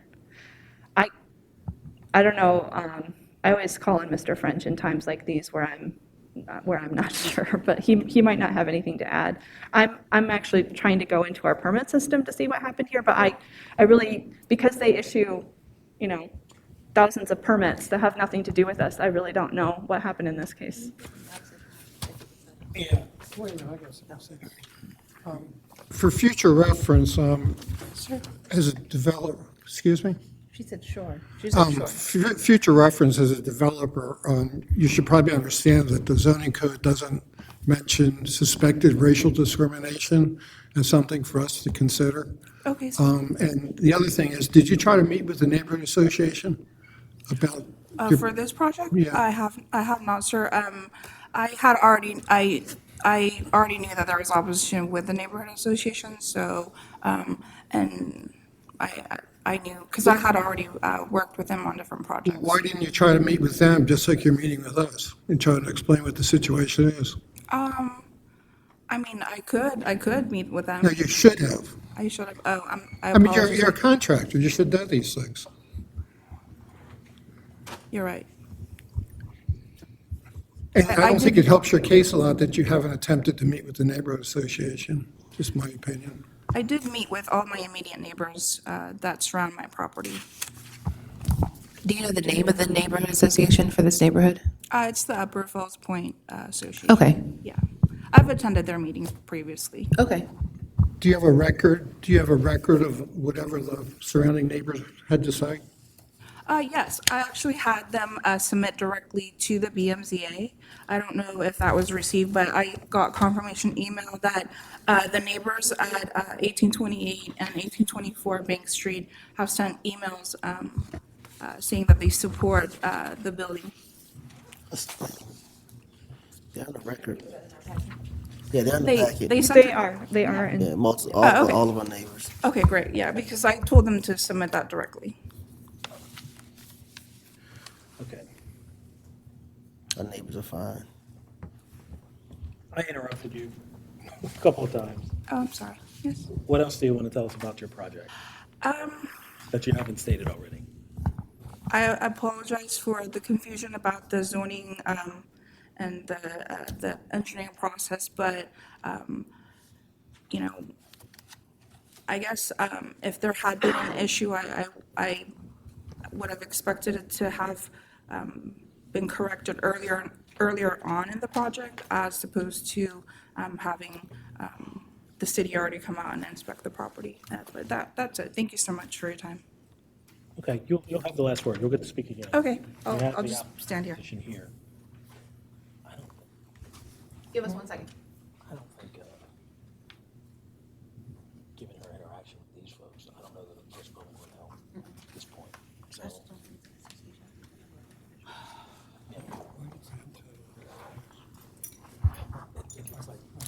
we've got to speak into the microphone, guys. sometimes we're going to have a contractor do it themselves. It's beyond what the law permits, what the zoning code permits, and they come back and say, can I do this? She went to the zoning administrator and said, do it. Board down. Before we hear opposition, Mr. French, welcome. Looking for the reference, and I did find it. Subsection 15-403 of the zoning code contains this statement. For a lot that is less than 100 feet deep, the depth of a rear yard required for a dwelling may be reduced 1% for each foot that the lot is less than 100 feet deep, subject to the limitations and requirements of this section. The maximum reduction is, according to 15403B, in the case of an existing, I'm going to pass the first one, which is existing detached or semi-detached dwelling. In all other cases, 1/4 of the required depth. So if the required depth is 20 feet, then the reduction cannot exceed 5 feet. That's what this would say. So from the testimony, it sounded as if someone in the zoning administration office was trying to do a calculation. Now, I don't believe we've heard testimony as to the actual dimensions of this lot, and I think that would be something to put on the record. She told us it was 59, it's either 39 or 59. I think I heard about the house, but I don't know. 59 for the lot, 39 for the house. I'm not going to argue the record. I'm just Okay. saying, but that's the thing that needs to be on the record, is what is the depth of the lot? What is the required setback according to the zoning code table, 9-401, and then what is the reduction that is allowed by the zoning code without a variance?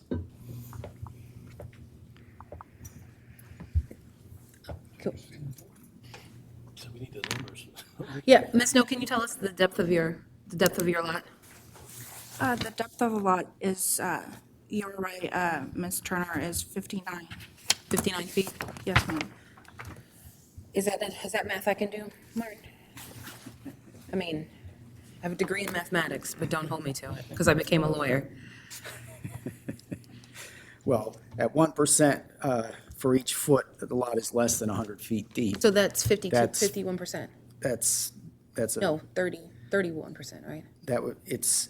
41, gosh darn it. Yes, 59 plus 41 is 100, right? right. So it's 41%.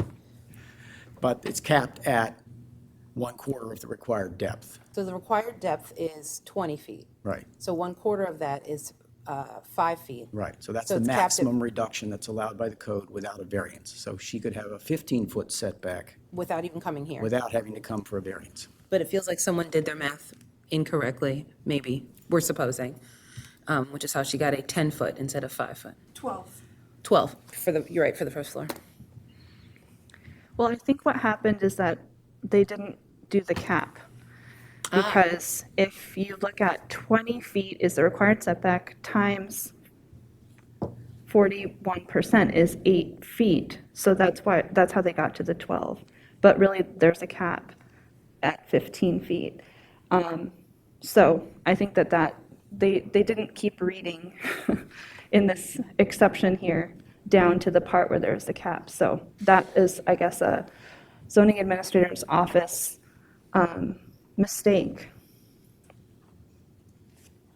From what we can tell from the evidence presented here. So then is this properly before us? If the If the zoning.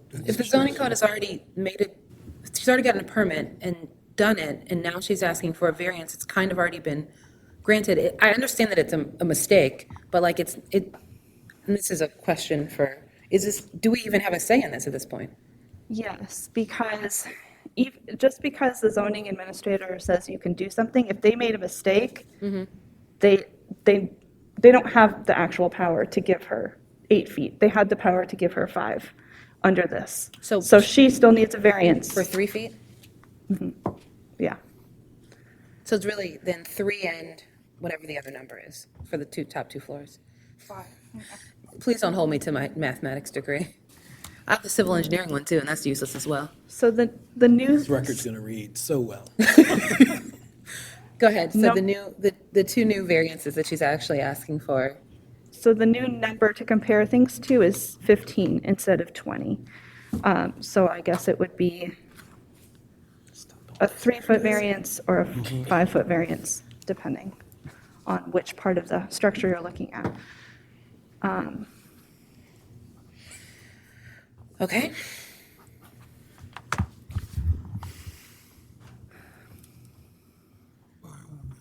I can't lead on this one because I don't know. Well, we have to hear the. All right. The opposition, folks, come on up.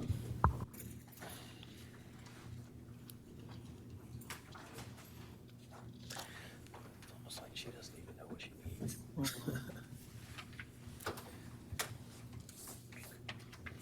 I have multiple copies here for you. Good afternoon, sir. State your name. Good afternoon. My name is Mark Hoffman, Hoffmann. I reside at 1921 East Pratt Street, Baltimore. I'm opposed to the variance for the property for 1826 Bank Street, BMZA appeal number 2022-314. The original application of 2021-0052 was rejected unanimously by the board. There was an immense amount of video testimony in that hearing, which laid out some key points. And I'll try to make an attempt to recreate that as best as possible. The properties of the boundaries of the property in question have not changed. As was described in the last hearing, all the parcels on this block on Bank Street are virtually the same dimensions, 14 feet wide and 59 feet in depth. Apart from the appellant's property, which is listed as 17 feet wide and 60 feet depth by the records of the deed. It was noted in testimony by land use expert Mr. Bruce Doak that the neighboring homes were built with a setback to allow for light and air, and that the third floors are set back a far greater distance than the first and second floors. He stated that in his expert opinion, the proposed variance would be a detriment to the enjoyment and use of the neighboring properties, reduce the marketability of the property at 326 Wolf Street, and reduce neighborhood property values, be a detriment to the health and safety and welfare of the neighborhood. That 1826 Bank Street is not unique in relation to the other properties on Bank Street or in the neighborhood, and that no hardship is created since all the surrounding properties are configured in a similar size, shape, and layout, and people live in them every day. Despite the request for a variance being denied, the appellant went ahead and excavated foundation footers and poured concrete within 7.5 feet of the back property line per the submitted photo in the packet that I handed out to you. This is a little bit different than she just testified to. The city issued a code violation notice and order number 2123063A on June 14th, 2022. An application for a zoning variance was submitted July 18th, 2022. This is well beyond the 10-day limit stated in the violation notice. The appellant, Ms. Snow. Hold on. Okay. Do we have the violation notice? That's the first we heard of the It's violation. part of I believe the- it's attached in the packet you have In in the your packet. hand. Was it one of the two blue ones that you handed us, Ms. Snow? Those inspections. No, I don't believe he's talking about a violation for his house. Okay. Yes, I am. I have never received. All right, hold on, man. We'll hear from you. It's in the packet that Mr. Hoffman just gave you. Okay. There you go. No, I was asking if the BMZA office had that violation notice that the gentleman's speaking of. Oh, no, we did not. Go ahead, sir. Sorry to interrupt. Okay. It's a matter of the record online, but the appellant, Ms. Snow, has received on October 18th, 2022, a similar citation for a property just 2.5 blocks away at 205 South Chapel Street. This citation, number 565-70104, is again for an exceeding the building permits in disregard of the BMZ resolution for the appeal number 2021-0045, requiring a rear property setback of 9 feet. She extended the excavation and construction within 4.5 feet of the back property line. I find it disturbing that the appellant is repetitively disregarding the rulings of the BMZA, submitting inaccurate drawings, and misrepresenting the facts to the detriment of the neighbors. Enclosed, see the pictures and a copy of the violation with the points I mentioned highlighted.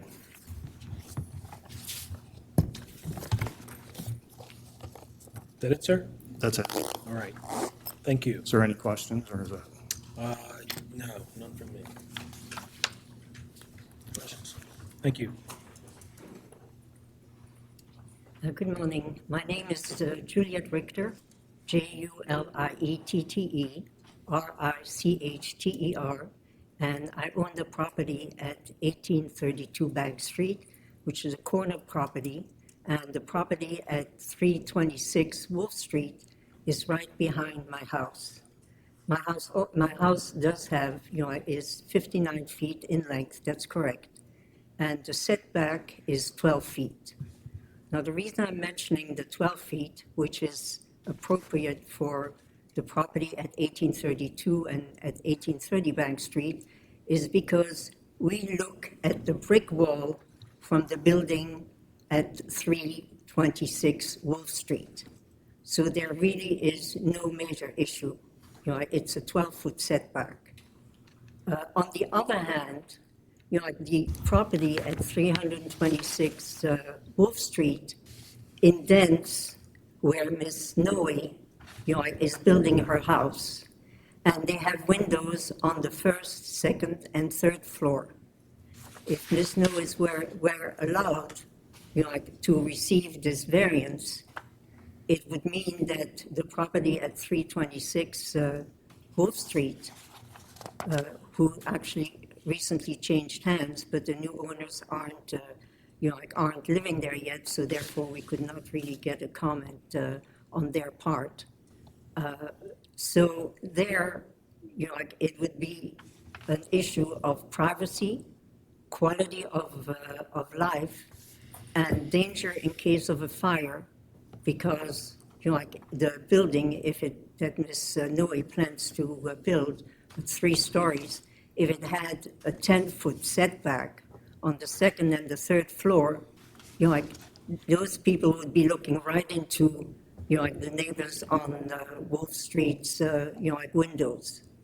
And, that, I believe, is not the intent of the city, to subject neighbors, to, I guess, the danger of fire, the opportunity to have privacy, and not to have to worry about an intruder into their house. The other thing that I'd like to mention, although I live at 1832 Bank Street, I never received a notice from Ms. Noe, either in person or by registered mail, which I believe is the custom. Notice So- of what, ma'am? Notify us of, like the construction that she was going to take place, that was going to take place at 1826 Bank Street. Ms. Rich, I have a question for you. Your house is 3 stories, correct?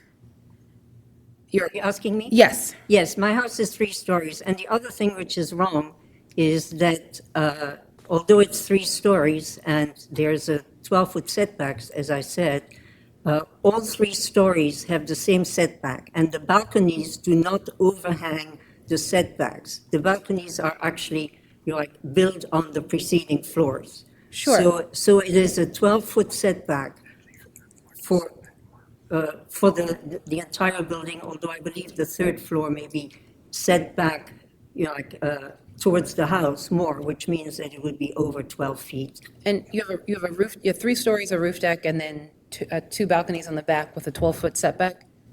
Yes. Okay. And you are one of the houses that the back of your building, the back of your house kind of goes along the side of the Wolf Street house? Right. Okay. Right. My house is a corner house. Yeah.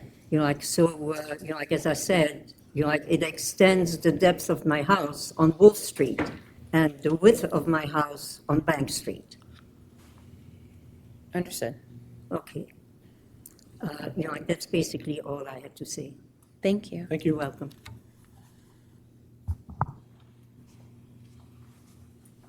Step up, state your name. Hi, my name's Adam Richter, and I reside at Last name, sir? Richter. Richter. Sorry. And I reside at 1830 Bank Street. Juliet's my mother. I was saying you were the Yeah, young lady I who live just right next door testified. to my mom. Yep, I'm that guy. So I've lived in this wonderful neighborhood for, I've lived in Fells Point for probably about 40 years. I've lived in this home for over 20, renovated and followed code and, with the trying to coexist with the neighborhood, the overall appearance, as well as coexisting well with our very diverse neighborhood. What I wanted to point out was that not only have I, lived here for this period of time, I'm very familiar with the community. I have a business in this community as well, just a few blocks away. So I'm not a person who has just come here recently and doesn't have a good sense of community in my own neighborhood. So the one thing I wanted to bring up was that the people that were in opposition to Ms. No worked on the building after the stop work order was placed on that building, because I live 2 doors down from it. That is something I wanted to bring up. She also knowingly was trying to push these variances through with zoning that was not passed. As a licensed contractor, I'm licensed in the industry I'm in, and if I'm negligent of things that I do, I'm called on it, as a contractor should be, who's doing what they do for a living, so they should be aware of the actual laws, the zoning, and, trying to coexist with the community. The other thing was that, the acting unaware of these, the zoning works, I think it's becoming apparent from other testimony that the pattern of behavior is showing what's really happening here. The next thing I wanted to say was that the fashion in which the work's been done, the homeowner / contractor has left the sidewalk with debris that I've been just visually watching while work was being done and then left. That debris was being left on the sidewalk. It was, dragged across and dirtying the sidewalk up, leaving it in a disheveled and, disorderly fashion. And then also even in my tree well in front of my own property, I watched one of the people working on the home pouring excess concrete into my tree well because they had nowhere to pour it, which I asked them to remove it, and they kind of laughed, and then they ultimately did because I persisted. The other thing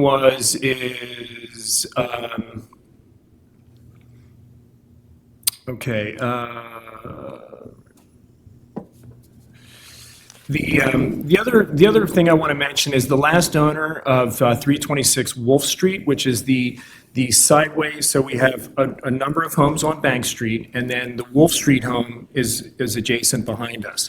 So it should be referenced that that person actually moved and sold their home based on all of this activity that's been happening. Because of the fact that the encroachment fear, the fire risk, the privacy risk, and the lowering his home value of his actual property. So this person decided he was leaving Baltimore City because of this, one last straw. The other thing about the homes, 1828, my next door neighbor, my home 1830, and my mother's home 1832, do have balconies that run over the first floor, but they're all setting back, so they basically recess back.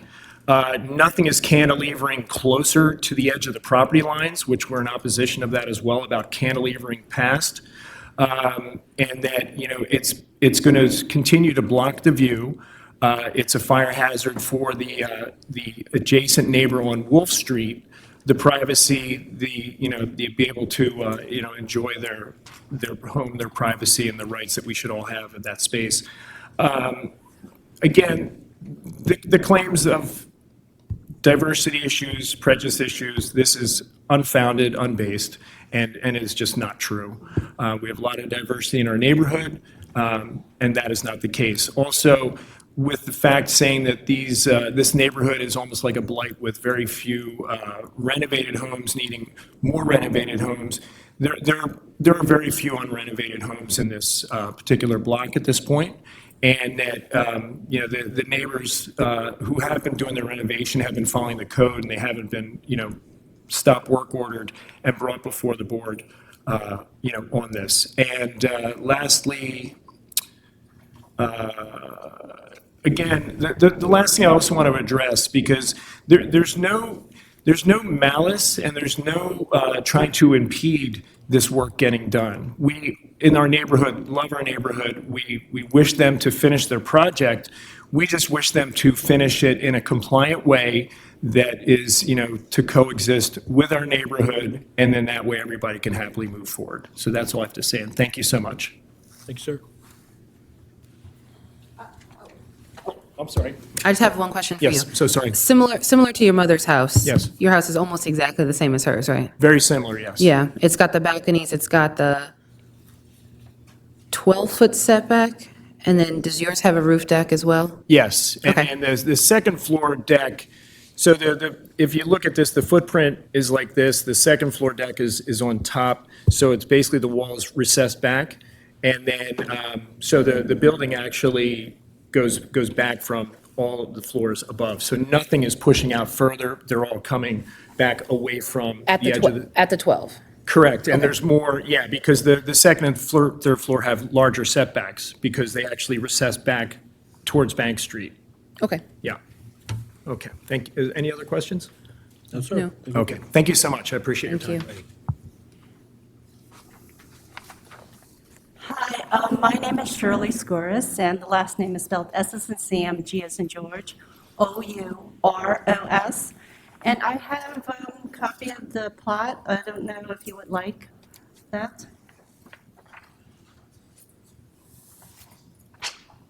And what exactly is that?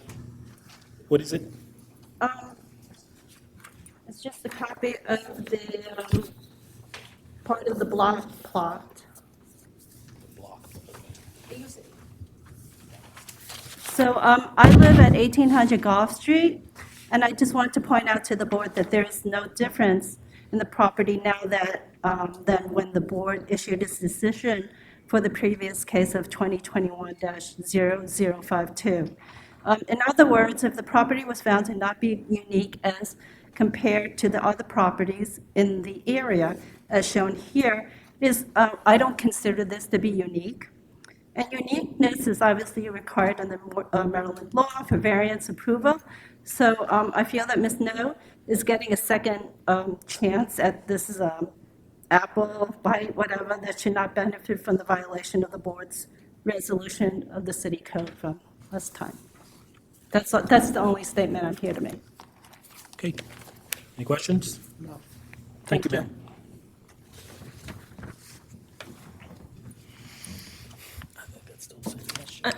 I'm Liz Bement. have a little bit of a frog in my throat. I live in Upper Fells Point, 1920 Bank Street.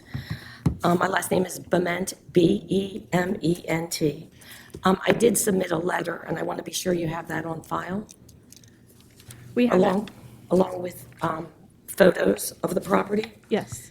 So I wanted to, in addition to the letter I wrote, I wanted to talk about 3 inconsistencies in Ms. No's testimony.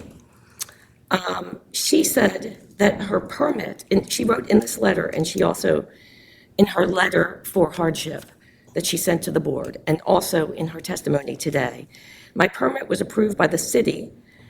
The permit number 2021-77642 is with a 12-foot setback for the first floor.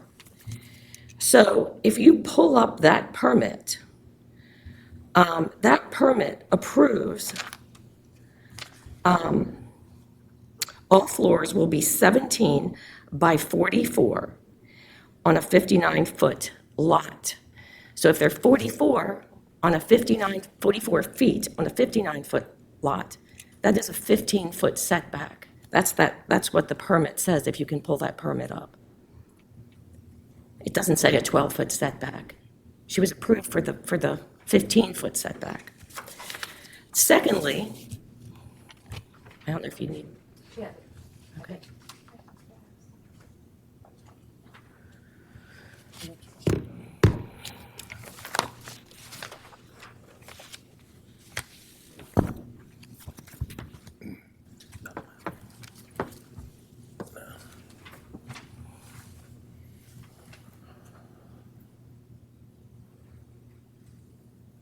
Go ahead, ma'am. Okay. Secondly, if you look at the photo of the back of her property that I sent in, she actually poured the foundation not to a 12-foot setback, but to a 7.5-foot setback, as per Inspector Campbell. When he came out, he measured it and said it's actually poured. If you look at it, it's very close to the property line. She left just 7.5 feet. So she had a 15-foot setback to work with.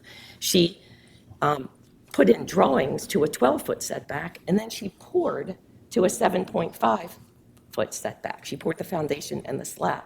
So with each step, she went further. So right now, that slab is just 7.5 feet, as per Inspector Campbell, from the back property line. And then the third thing I'd like to bring up is that, do you have a letter on file from Mr. Tony Contreras at 1828 Bank Street in opposition?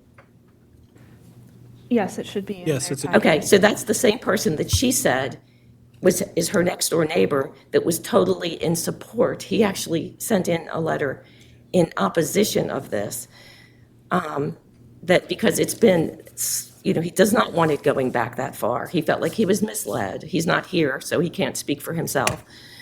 And his roof is leaking due to the fact that she ripped off the roof and it's been sitting there in the elements. He's having a lot of trouble with this. He is in opposition. The next door neighbor is in opposition to that setback. The neighbor on the other side, I don't think anyone has ever been able to find him. He doesn't live there at 1824. And I know that in the last hearing, the attorney for the person at 326 South Wolf also said people were unable to find him. So I don't know where she got a letter for him, but her immediate next door neighbor is in opposition to this. And that's all my testimony. Okay, any questions? Thank you, ma'am. Ms. No.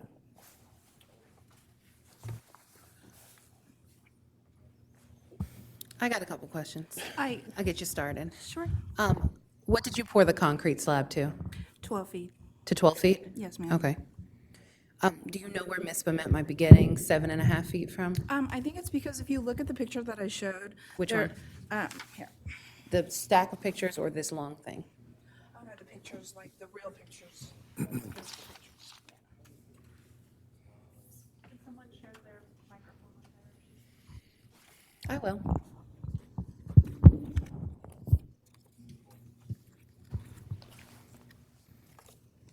I think this is the best example. So it's interesting, for example, that she does not live on very close to me, but somehow she's come into my property to measure. I highly doubt that. This is the end of the lot line, and it's 12. Everybody Oh, has to I'm see, sorry. yeah. So this is the end of the lot line. This is the house at 326 Wolf Street, which, by the way, they've moved in. There's furniture in there, and I've left letters and knocked. So this. I'm sorry, they what? They've moved in. The people at 326 have moved in. Somebody said that it was vacant, but it's not. There's like people living there. So this. Turn it just a little. Oh, There you sorry. go. All right. So this is the foundation. These little metal, the metal poking out. That's where you lay. That's where you put the wood.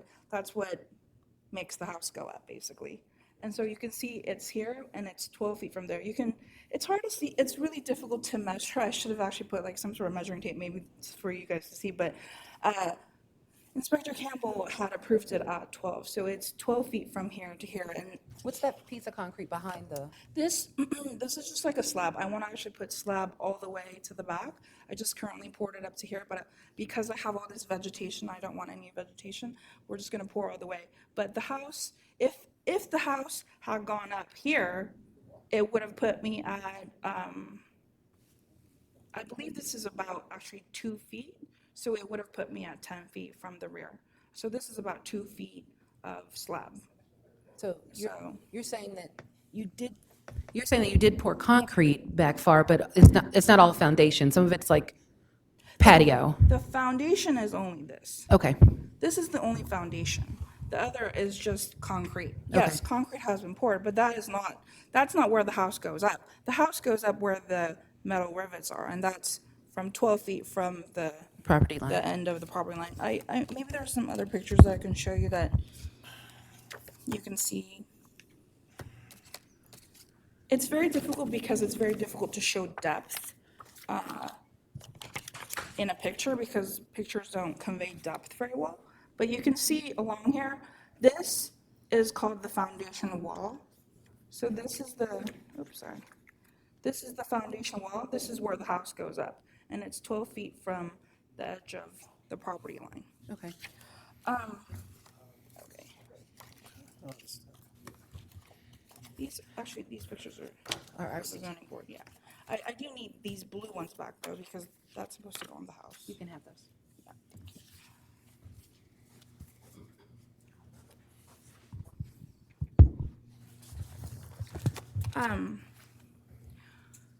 I'm sure you guys have many questions for me, but one of them being about Tony Contreras, who is the neighbor at 1828 Bank Street. If there's any question, I can call him on my cell phone right now, but the email that he sent to the zoning board is from his personal email that he signed and dated. So for her to say that I somehow forged this letter is beyond comprehension, nor that's like a defamation of character because I did not, I mean, like I said, sorry I'm so upset about this, but I'm actually very good friends with Tony. It is possible that he opposed it at the first hearing because I think he thought that I would have been closer to the lot line, but the support letter that he sent was from his personal email with his authentic signature and signed and dated. So Do you know when he sent that letter? Do we have that letter? From an email from him? Yeah, I'm asking Becky. I have a, I believe it's in your packet. It may not be. It's, I can read the entire thing. It's a PDF. It's not signed. It says, "Dear Sir or Madam, my name is Augusto Tony Contreras. I own 1824 Bank Street, which is to the right of 1826 Bank Street. I support Eden No Unheard 12-foot setback for first floor and 10-foot for second and third floor. Sincerely, Augusto Tony Contreras." When That's is the it- whole when thing. is it dated? It's dated October 11th, 2022. And it's, Two weeks before. just to be, I mean, I'm just not saying anything about this letter. It was forwarded from Ms. No to the board. But it is forwarded from an email address. It looks like it could go to him. And it was written by him on October the 11th. That's I think the part that's important. The relevant part, because we have the letter in the file, which is October 24th, 2022, which is what was referenced by Ms. Bennett. Yes.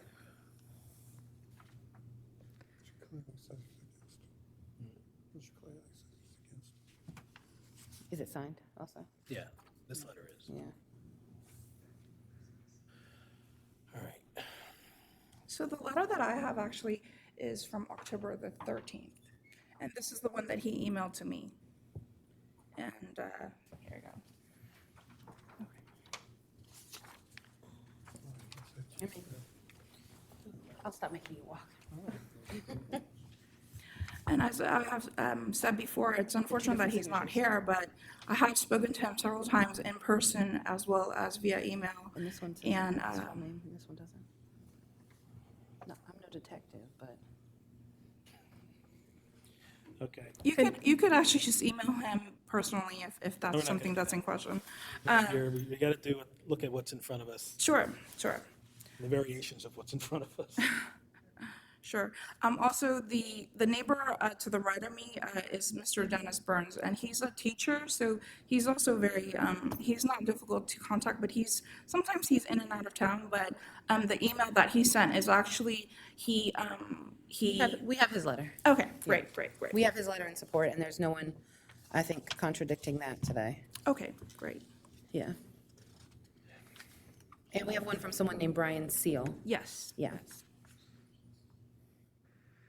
So, as you can see from the testimony of my neighbors, they also have a 12-foot setback. And actually, Tony Contreras, his setback is much closer. As you can see from the pictures, his setback is more like 4 foot because it's very, very close.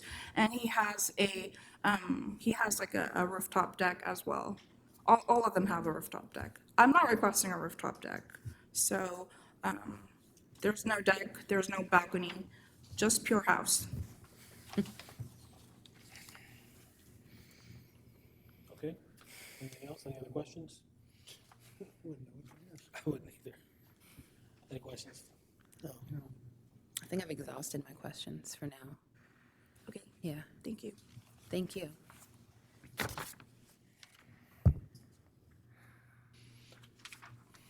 Actually, I have a question for us.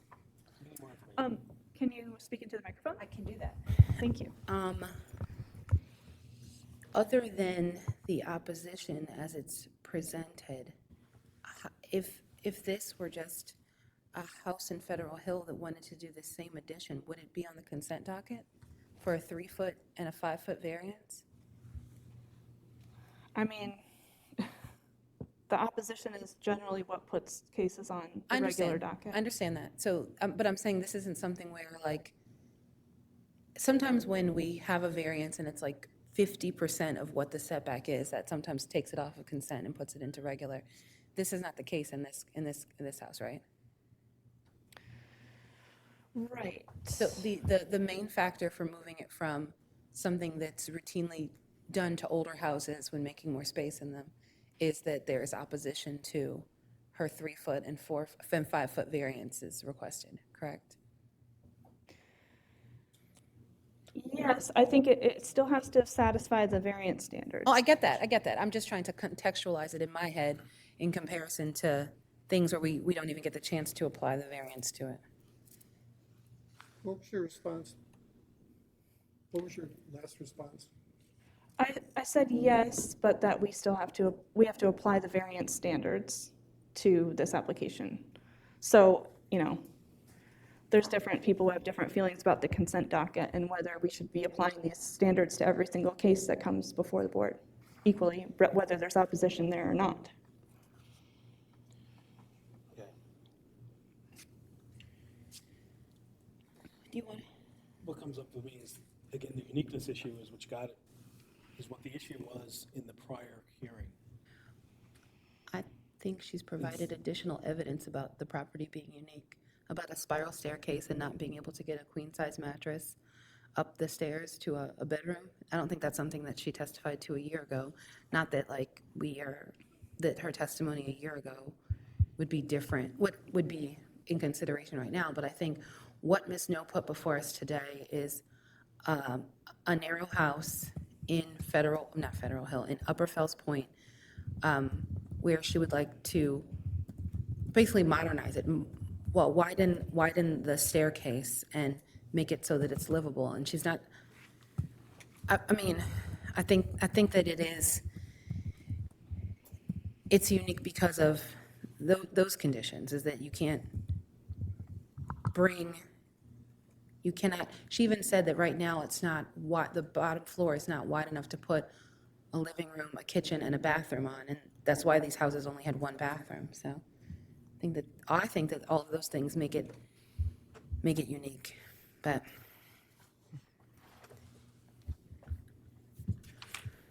I think as far as the spiral, I don't see the spiral staircase as being an issue. If it's an issue for her, she could tear it out and put in a regular staircase. Sure, but that takes up more space on the floor, that's what I'm saying. That makes it even a smaller living space in this case. Like, if you take out a spiral, you have to have enough space for. Not to contradict you all, but I don't know if it was evidence of a spiral staircase. I heard narrow staircase. That's what she said, and it's in the Okay. pictures, too. Okay, got it.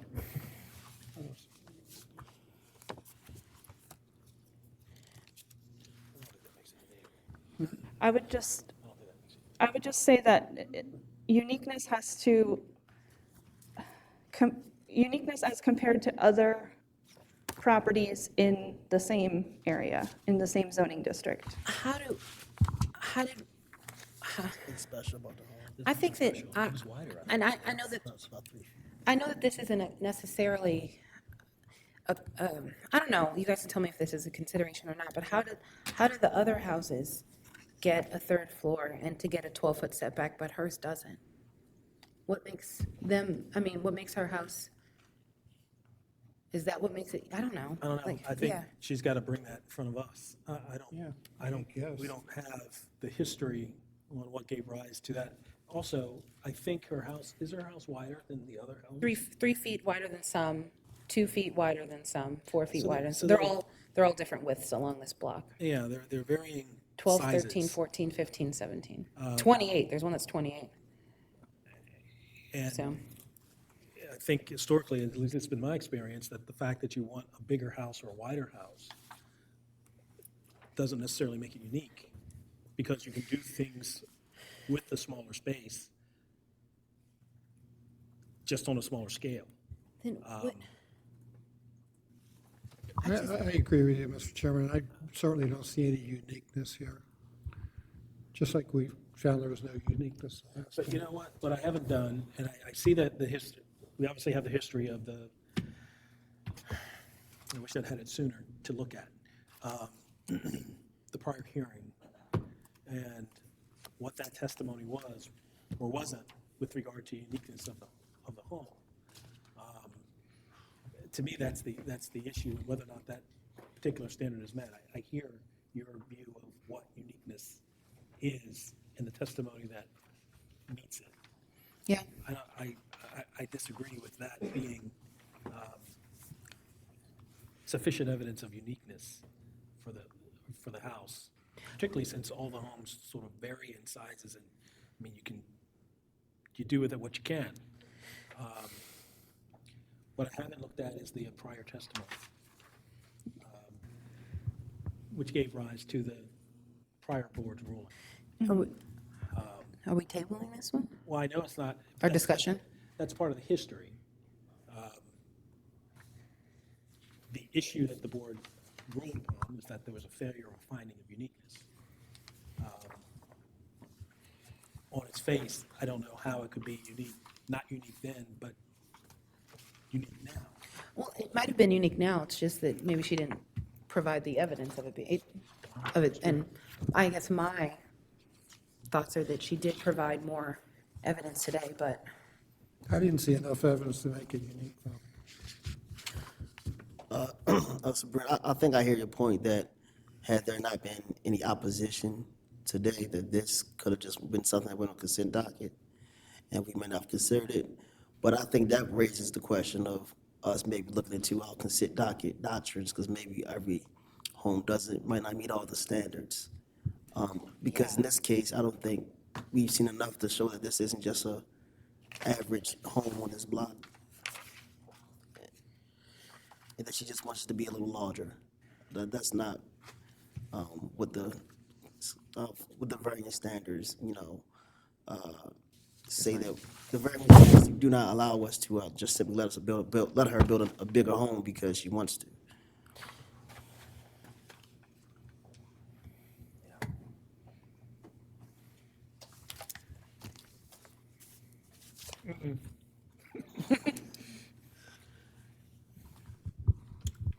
I The think only I'm thing ready I'm to vote. debating is whether or not I rule out, or whether I'd like to see that other testimony as part of the history of what that, because I think we could weigh what the testimony was on the uniqueness issue or not, in the context of this request and everything that's been done to the property since that time. Part of it's sort of been stuck on what that ruling was. And frankly, I'm still a little confused as to what these distances are and spaces and the approvals and the permit. We've got numbers flying all over the place here. I'd be inclined, if anybody is in agreement, to defer a ruling pending us having an opportunity to look at the record Yeah, and then make a determination. I could certainly support that, and quite frankly, if we were going to vote on it right now, I don't see any uniqueness, and I would vote to turn down the request. Okay, so it sounds, well, I'll let the rest of we can reschedule it for during the general meeting on the 22nd then, after people have had the chance to review the previous hearing in full. Sure. I would like to do that. Well, yeah, I would So would yes to that. Okay, I will schedule, so we won't hear any more testimony. The hearing is closed from the purpose of submitting things. So the board is just going to take some time. As a staff, we're going to clarify the information that we give them in terms of what is allowed by right and what the request actually is. And they will review the hearing that happened last year, and they will deliberate during the general meeting, which happens around 12:30 on the 22nd of November. Okay. Okay, thank you. Can we take like 5? What's that? Take like 5 minutes. Oh, sure. Break, sure, appreciate it. Okay, we will be in recess for 5 minutes for a quick break. Yeah, it's a mess.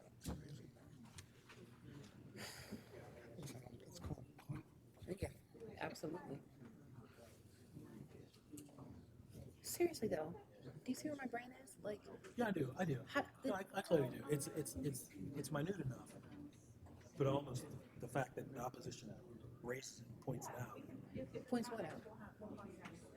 Points, but even in cases like this where we have opposition, people are like, I don't want my light blocked, I don't want whatever. Yeah, so it's not, yeah, and I wouldn't, because I've disregarded everything they're saying. Yeah. View and all that. Yeah. That's not an issue. So what is the issue? Just that The it's not. uniqueness. And so whether or not. it needs But to- have they pointed out how it's not unique, or are they just using the word uniqueness because they know that's what we're looking for? Well, I'm focused on it because I know we have a board resolution that denied it based on the absence of But uniqueness. we approve, so, excuse me, I don't want to be so bold as to interrupt your deliberation. Oh, we're not deliberating right now. Okay, but is it possible to send in like another letter before the hearing on the 22nd? No, we are not taking any more testimony on the case, so, yeah. Okay, because I should mention that my. Don't tell me, don't tell it to me, don't tell it to me, yep. Okay, so we Yeah. can't do anything. No, sorry, thank you. So if we could just call that one next. Sure. And then just have that on the record. So we still have 3, 2, 3 more.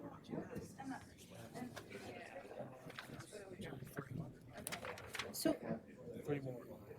we're basically consenting. Consent docket is basically all these non-unique houses that are just. Yeah, and frankly, it's worse than that. Whatever needs to be shown, that there's going to be a challenge.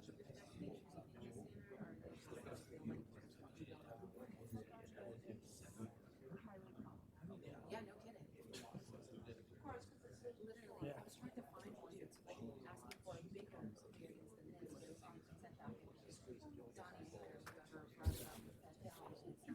Yeah, I mean,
We're going to go back on the record.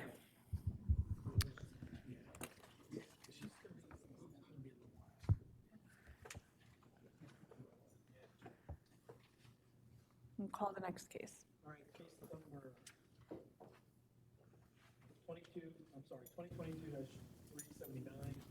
1740 Light Street, AB Associates.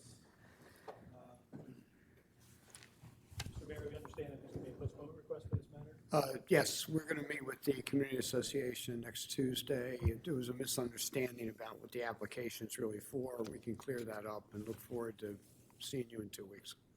Absolutely. 3 weeks. The 22nd. 22nd. Yeah. That's right. 3 weeks. Yeah, all right. Very well. Just wanted to bring it. Thank you very much. folks. Thank you. Okay, we're going to call case number 2022-338, 526 South Chapel Gate Lane.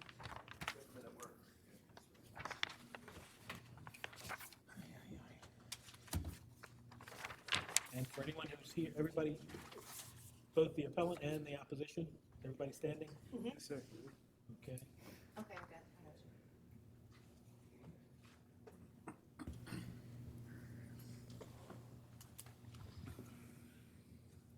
Wanna swear? I can swear. No, okay, I can do it. Raise your right hand.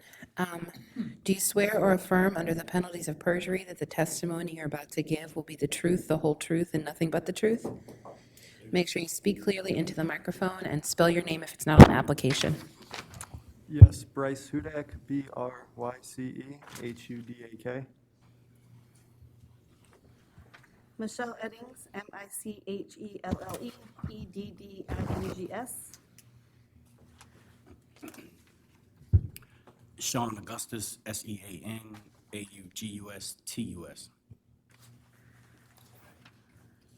That's for, it's all of you all for the applicant or the appellant.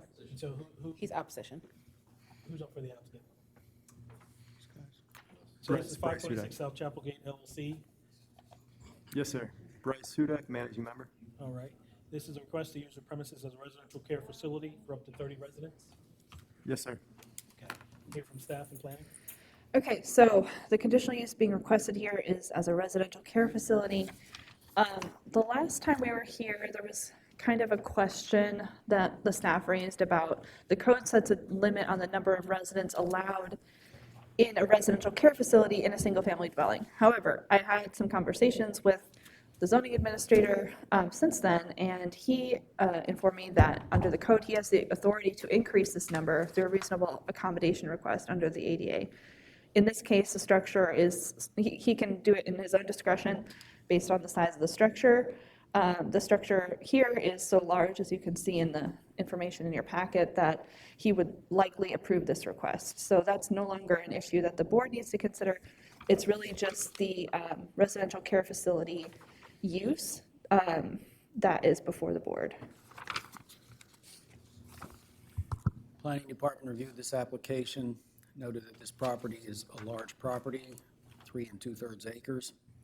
The building on the property measures approximately 74 feet by 60 feet, and it's a 2-story plus attic structure. The property is currently used and authorized for use as a residential care facility for 16 or fewer residents. And the application proposes increasing the number of residents to accommodate the continued use with a total of 9 bedrooms.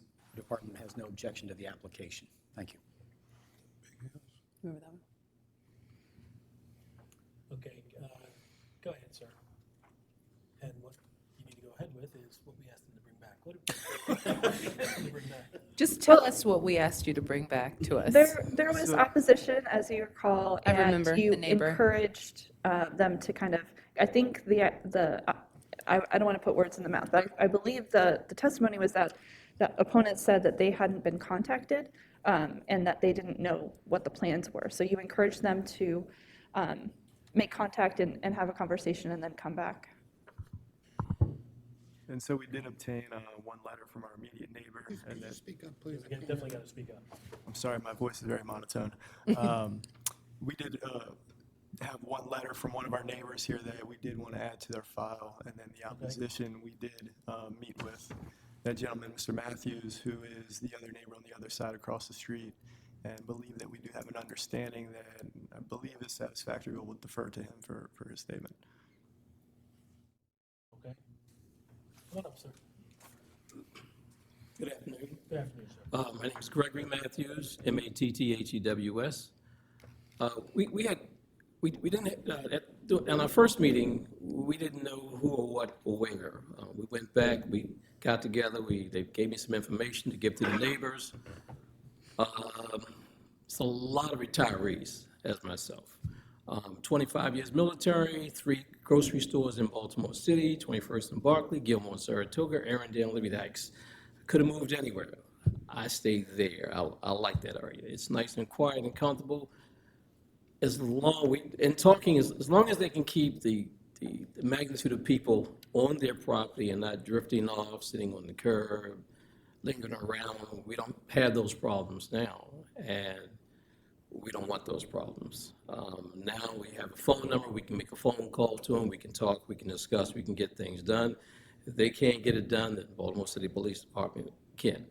So on that note, that's where we are. We do have an understanding. That sounds like a removal of your opposition if they follow all the things they said from the first meeting where they described what kind of facility it was going to be. Correct me if I'm summarizing you all's testimony wrong, but it's something where people aren't allowed on and off the premises. They have to stay there. There's 24-hour supervision, a person there at all points in time. It's for the people to be there and recover, not for them to have off-campus privileges, all those things that they said before. All of those things. So if they do all of those things that they said before, is this considering removing your opposition? Well, I have to stand on the back porch and drink my coffee and look at them. So it's a little hard. So I'm going to make it there in some point, as long as we can keep the understanding where it is. Sure. Because it's quiet now and peaceful. Sure. I like my coffee. So as long as we can keep those things going, I think we can make it work. Because it's sort of like the ball has started rolling. Do you feel more comfortable now that you have a phone number and a point of contact and an understanding of the business? Definitely. Okay. Definitely. Okay, great. So we probably need to deliberate on Yeah. it. Do they have anything to add, right? Do you have anything you want to state for the record? No, sir, no other comment. Okay. All right. Turn your microphone on. On. Yeah. On. Do you want me to do it? We'll move to deliberation? Yeah, go ahead. Go ahead. All right. This is a conditional use, right? Yeah. Let's just go straight to Schultz v. Pritz, right? We could only deny this if the particular use, which is as a, what is it? I don't want to say group home, because that's not the right way to say it. It's a residential care The facility. residential care facility at this big house located in seclusion would have an adverse effects above and beyond those inherently associated with having the same use somewhere else in this zone. There are no facts and circumstances, I think, to indicate that this particular use would cause an adverse effect upon adjoining and surrounding properties that is unique and different than inherently associated with such a use. So, for that reason, since we can't deny it, I'm actually inclined to grant it, because the establishment, location, construction, maintenance, and operation of the conditional use would not be detrimental to or endanger the public health, safety, or welfare, given the testimony by the appellant for how they run their businesses and their properties. I actually think it's probably one of the safest places that people who need that kind of help could be. The conditional use is not precluded by any sort of law or urban renewal plan. It's not contrary to the public interest, and it's in harmony and purpose with the intent of this code. And frankly, it feels like what a house like that was meant to be. And that's my own commentary. Yeah, but for all those reasons, my own commentary aside, I think that we should approve the conditional use of this property as a residential care facility. I agree. Yes. I'm a yes. Thank you. Thank you all. Thanks, Thank folks. you so much. Appreciate your patience. Okay, calling case number 2022-378, 1539 North Milton Avenue. John Igwe.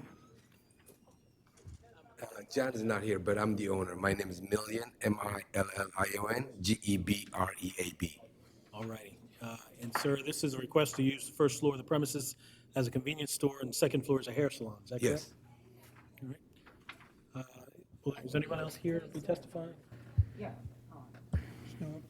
Is there no opposition? So I think Mr. Gibriab signed in opposition accidentally. So I don't All right. I don't think there's anybody here in opposition. Hope you weren't double booked. Was it on the consent docket? So, All right. So we can James, do it, say your spiel. We can do it as a consent docket matter. But he still has to be sworn. Yeah. Yeah. All right. I'm sorry about that. That's, I did ask for Mr. French to help me. oh, okay, yeah, blame it on him. That's okay. I'm sorry to blame it on you. I'm going to call you Mr. Million, okay? That's fine. Okay, Mr. Million, do you swear or affirm under the penalties of perjury that the testimony you're about to give will be the truth, the whole truth, and nothing but the truth? Yes, ma'am. Okay. All right. Sir, is there anything else you'd like to? oh, Staff sorry, the report. Staff reports, yeah. Just real quick, so you know what you're approving. right. So the application is to use the first floor of the premises as retail sales and the second floor as a personal services establishment. Both are neighborhood commercial establishments, so they're both approvable by conditional use. And this property has a long history of commercial use dating back to 1947. Thank you. Planning Department reviewed the application. The building is eligible for the proposed use, and the department recommends approval of the application. Thank you, Mr. French. Sir, is there anything you'd like to add to your application today? You know, Mr. Phil. I'm pleased to tell you, several hours later, that the board, having heard your appeal, believe you have sufficient information to approve your appeal. Have a great day. All right, you have a great day. Yeah, you can phone it in the rest of the day. Okay. Final case on the regular docket, case number 2022-386, 1415 Washington Boulevard. Alex Aaron is the appellant. Yes, good afternoon. Come on up, sir. Actually, everybody who's here to testify, raise your right hand. And we'll have you sworn. All right. Do you swear or affirm under the penalties of perjury that the testimony you're about to give will be the truth, the whole truth, and nothing but the truth? Yes. Yes. Okay, make sure when you state your name, you spell it if it's not on the application. All right. Mr. Aaron? Sure. This is a request to expand the tavern to a second floor, is that correct? Correct. All right. And good afternoon. My name is Alex Aaron. Last name is Aaron, A-A-R-O-N. All right. I'm here on behalf of 1415 Washington Boulevard, LLC. Hang on one second. We're going to get the staff reports. Sure. And planning reports, and then you can proceed. So we'll hear from staff and planning. Okay, the request is to expand the existing tavern to the second floor of the premises. So this would be a modification of the existing conditional use, which requires conditional use approval. And then the second thing is off-street parking. So because they're expanding the usable space within the property, they're required to provide 2 off-street parking spaces. 0 are proposed, so it'd be a 2-space off-street parking variance requested. So again, it's 1 conditional use, the expansion of the tavern, and 1 variance, off-street parking, 2 spaces. Thank you. Planning Department reviewed this application, noted that the property is currently in use as a tavern, and that this is essentially a doubling of the proposed use of the property. The property is in the Washington Village Urban Renewal Area. The Urban Renewal Plan does not prevent approval of the proposed use or the proposed expansion of this use. The department therefore has no objection to this application. Thank you. Thank you, Mr. French. Okay, Mr. Aaron, go ahead, sir. Yeah, good afternoon, everyone. Again, I'm here on behalf of ownership of the property owner, 1415 Washington Boulevard, LLC. We recently acquired this property. Historically, it was a tavern. It has a current use for first floor premises use as a tavern, as well as a packaged goods store. And the second floor current use is for accessory storage. It has been historically a neighborhood tavern, previously Pigtown Ale House. We, the owners, are just looking to expand to use the second floor for overflow seating of the tavern. And that is our request for today. Okay. Is there a position? You had spoken, it looks like, during the course of this proceeding. Okay, there's one for each. Hi, good afternoon. My name is Takee, Takee, last name Jobe, Jobe. I am here in opposition, and I have 7 letters from community as well.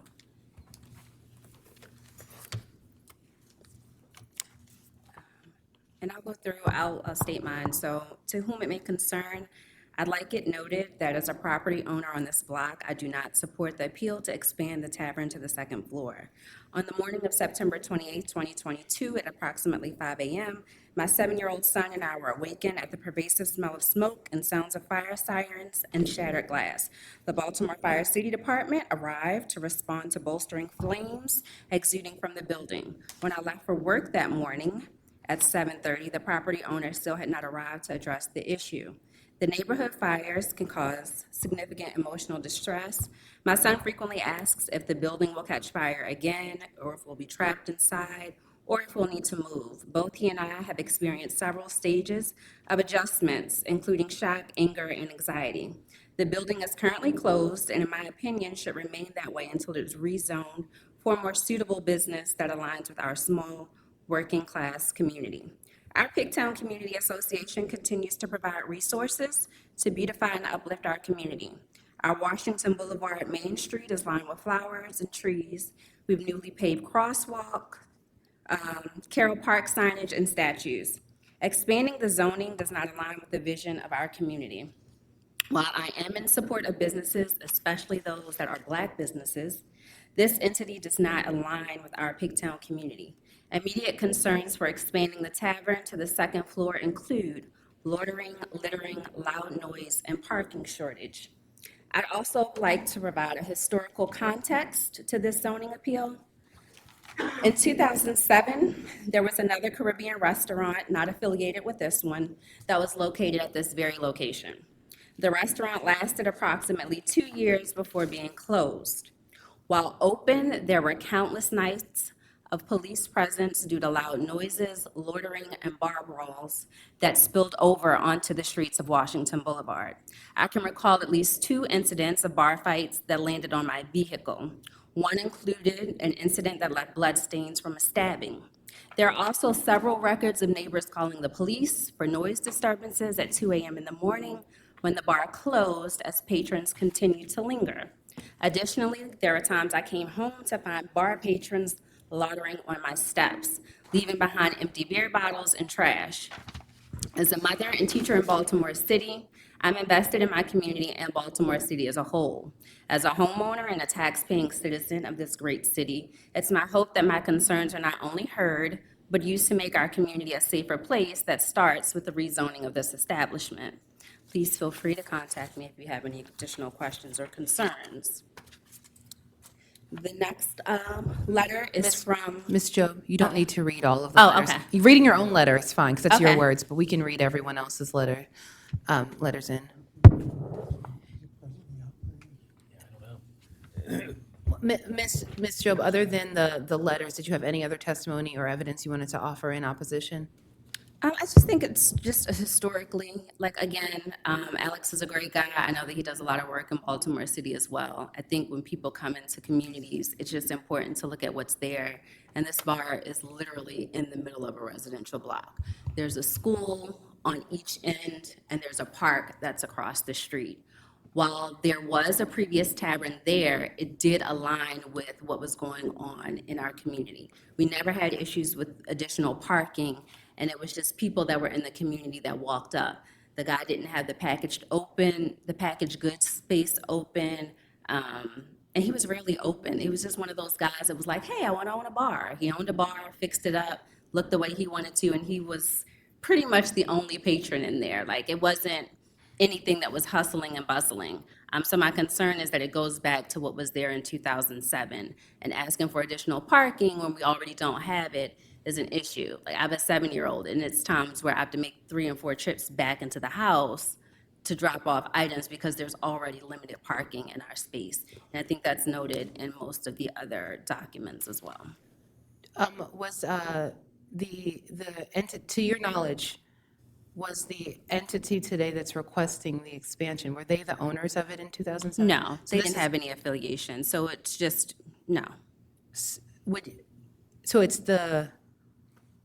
in your, if I'm summarizing or taking a part of your letter correctly, it is the location of a bar in the middle of a residential block and not necessarily how this group of people will run it that's the problem? No, so I've seen their social media presence and the people that come through their restaurant as well. And so for me, that is it is a concern. It's a concern because it's not, hey, you live at 1415, you live at 1416, come down. There are numerous celebrities that visit their restaurant. They have numerous following. And so for me, it's that outpour of more people into our community that then come over. And so when we're stopping at like 1 or 2 o'clock in the morning, who's there to mitigate the loitering again, to mitigate the bar fights? Because that's really what happened. Once the establishment closed at 1 or 2 o'clock in the morning, those people were left there. And sometimes they did hire security, but it's still filtered over. If you go down another block, there's currently a packaged bar that's there, and there's continuous police presence. The police, the car doesn't leave. There's numerous shootings that have happened there and some unfortunate fatalities as well. So we've kind of cleaned up, and then what I fear is that the more alcohol, the more people, the more hustle and bustle, we'll see it again. I mean, there's drugs, there's been prostitution on that block as well as sometimes. I don't know if you know Washington Boulevard too good, but we just got into a good place, and I just like to keep it there. I have another question for you.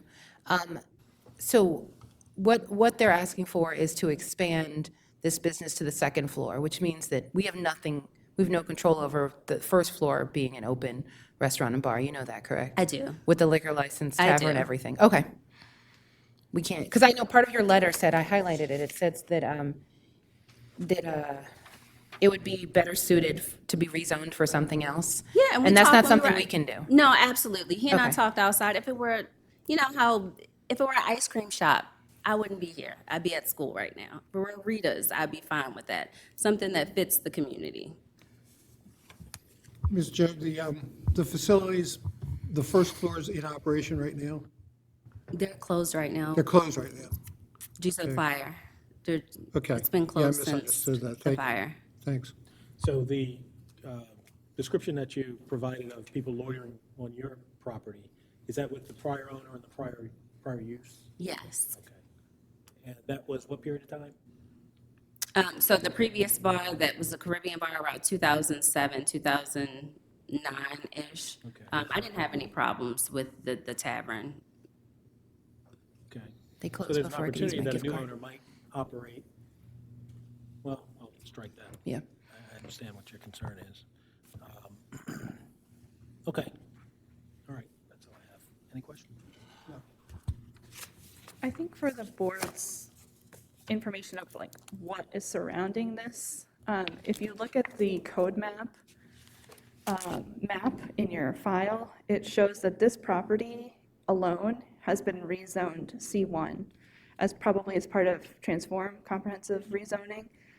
And it's completely surrounded by R8 residential. So normally, oh, you want to see it? You know I'm visual. Yeah, it's there, it's right there.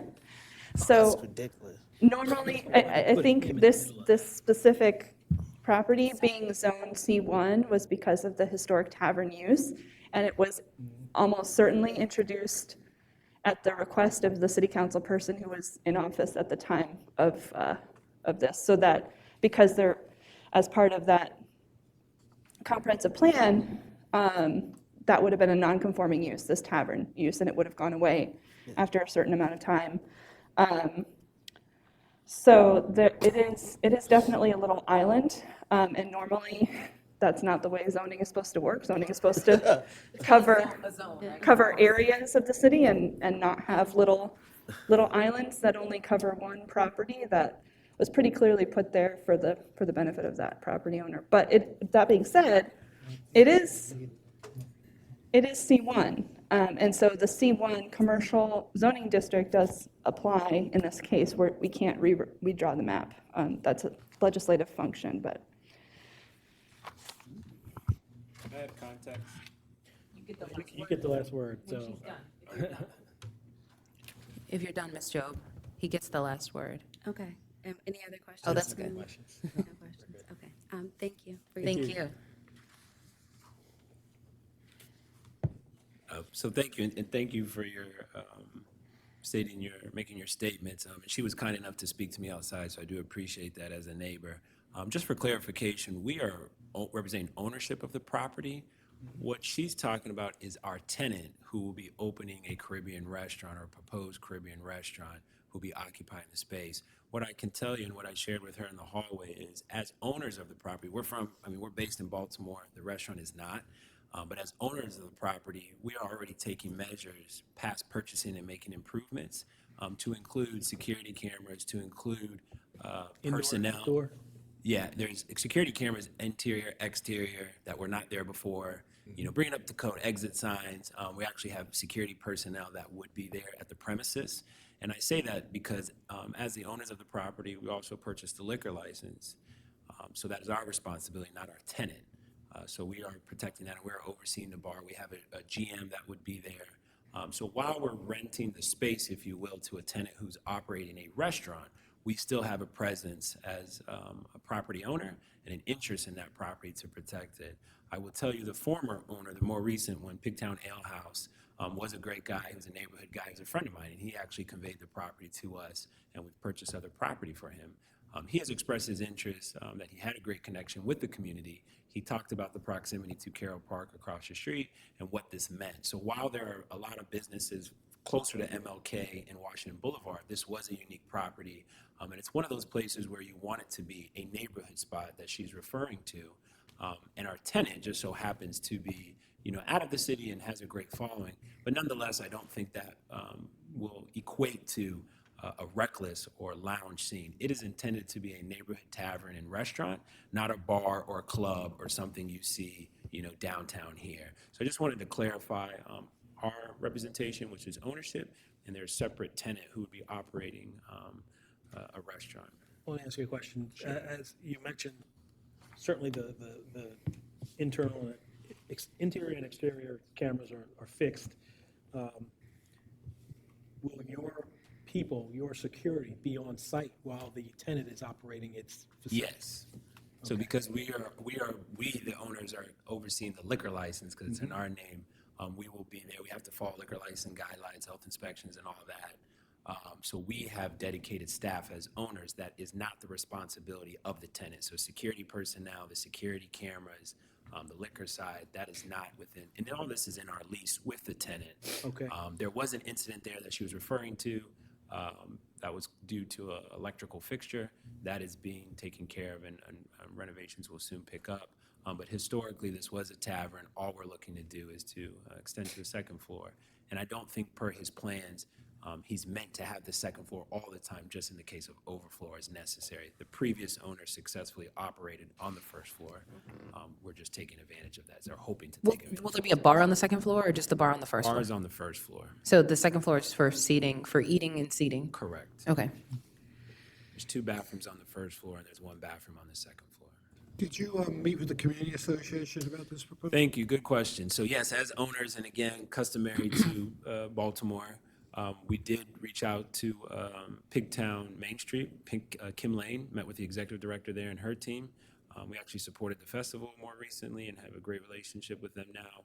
I met with Councilwoman Porter, Felicia Porter over there, and she was supportive.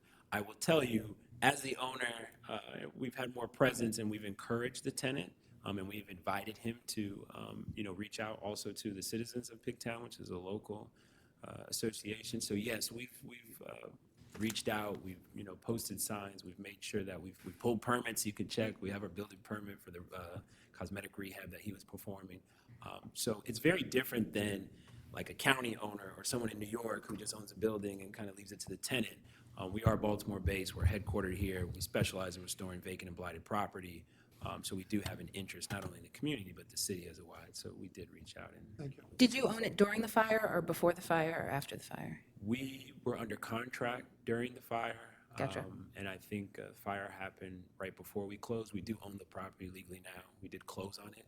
And luckily, obviously, there's insurance, so the insurance is wrapping up their investigation, and they were going to start rehab. And luckily, it was contained to the second floor middle. The whole thing, is not damaged. It's the second floor. It was due to a light fixture on the ceiling. Who is the tenant? The proposed tenant is Jerk at Night. Oh, they're gonna, okay, this is a new location. Sorry? This would be a new location or a second location? Coming from DC to Baltimore, right? Yeah, so you said you've encouraged the tenant to be involved in the community. What's the status of that for them? So all what we do with all tenants, whether it's retail or, the other, we try to leverage our relationships and our connections and resources for our tenants. So we provided him with information not only for citizens of Pigtown, Matrons Pigtown, even the state grants for, and BDC for facade improvement. So our office has provided all this information, but we, in the end, leave it up to the respective tenant. And we've made email introductions and all that. So we're not sure what all meetings he has or has not had. Okay. But I can tell you again, his vision and passion is culinary. It's not lounge, bar, or club. Okay. It's strictly food. So you feel confident that between your ownership and your relationship with the tenant, it'll allay any concerns from the opposition that we've heard today about violence, about vagrancy, et cetera, et cetera? Absolutely, because we have a vested interest. We're not a out of state or out of city owner operator. We have a presence here. So yes. Okay. I have a question for Mr. French, if I can. Martin, do you know if this C1 zoning was put in place after the code was, the question I'm asking, after the code was passed initially? I would say this was probably done during the comprehensive rezoning, and as has been alluded to, when there is a comprehensive rezoning underway, the tests about mistake or substantial change in the character of the neighborhood do not need to be applied. And that's why this would not be characterized as a spot zoning. Yeah, how do I know that? State law. Because Martin told you. Because Because you made it. Because parking is raised and parking is a part of your variance request, based on your understanding of the location and area. Oh, sorry. How would you describe the parking situation? So again, and this also factors in, and we have not finalized the hours of operation, but to my understanding, it's meant to be kind of a lunch and then afternoon, evening, with the exception of like your Friday, Saturday, which is brunch. But to our knowledge, talking with the previous owner and surveying the immediate area, at the moment, parking does not seem to be a problem. I would tell you a couple doors down is the MTA headquarters that houses probably 2,200 employees in there during the day. Further up the block is Montgomery Plaza that has it. But I would tell you there's plenty of street parking in front of the property, and past that into Carroll Park, there's actually open parking on that side that is, first come, first serve. In the rear of our property, it's a thin alley. And we do technically have, I think it's 36 feet wide concrete, but to mitigate any trash issues with neighbors, we're actually, per permits, fencing in that area, and we'll have trashes, so we're not putting parking in the back, and it's a tight alley anyways. So from a street parking, to our knowledge, is not an issue, and then with over parking in the park, shouldn't be an issue. And we really want this to be a walkable. That's why I think it's unique. It is in the neighborhood, like a Dovecote and Reservoir Hill or any other examples. I think being able to stroll to this. Old Major. Sorry? Old Major, down the Old street. Major, exactly, is in the community as well. In fact, one of the GMs that we interviewed lives in Pigtown neighborhood. He's a GM at another restaurant looking for a new job. He biked to the restaurant. So that type of walking and biking is what we're going to encourage. And hopefully, we get a lot of support from the local community. Do you know what the current capacity is for the first floor as it is, and what it would be if you could expand to the second floor? Good question. We have not gotten to that stage of the renovation, which would include a fire inspection, and they would determine the capacity. I do not recall off the top of my head what the current capacity as is with the current use. Okay. Any other questions? None. All right. Thank you for your presentation. Thank you. Appreciate it.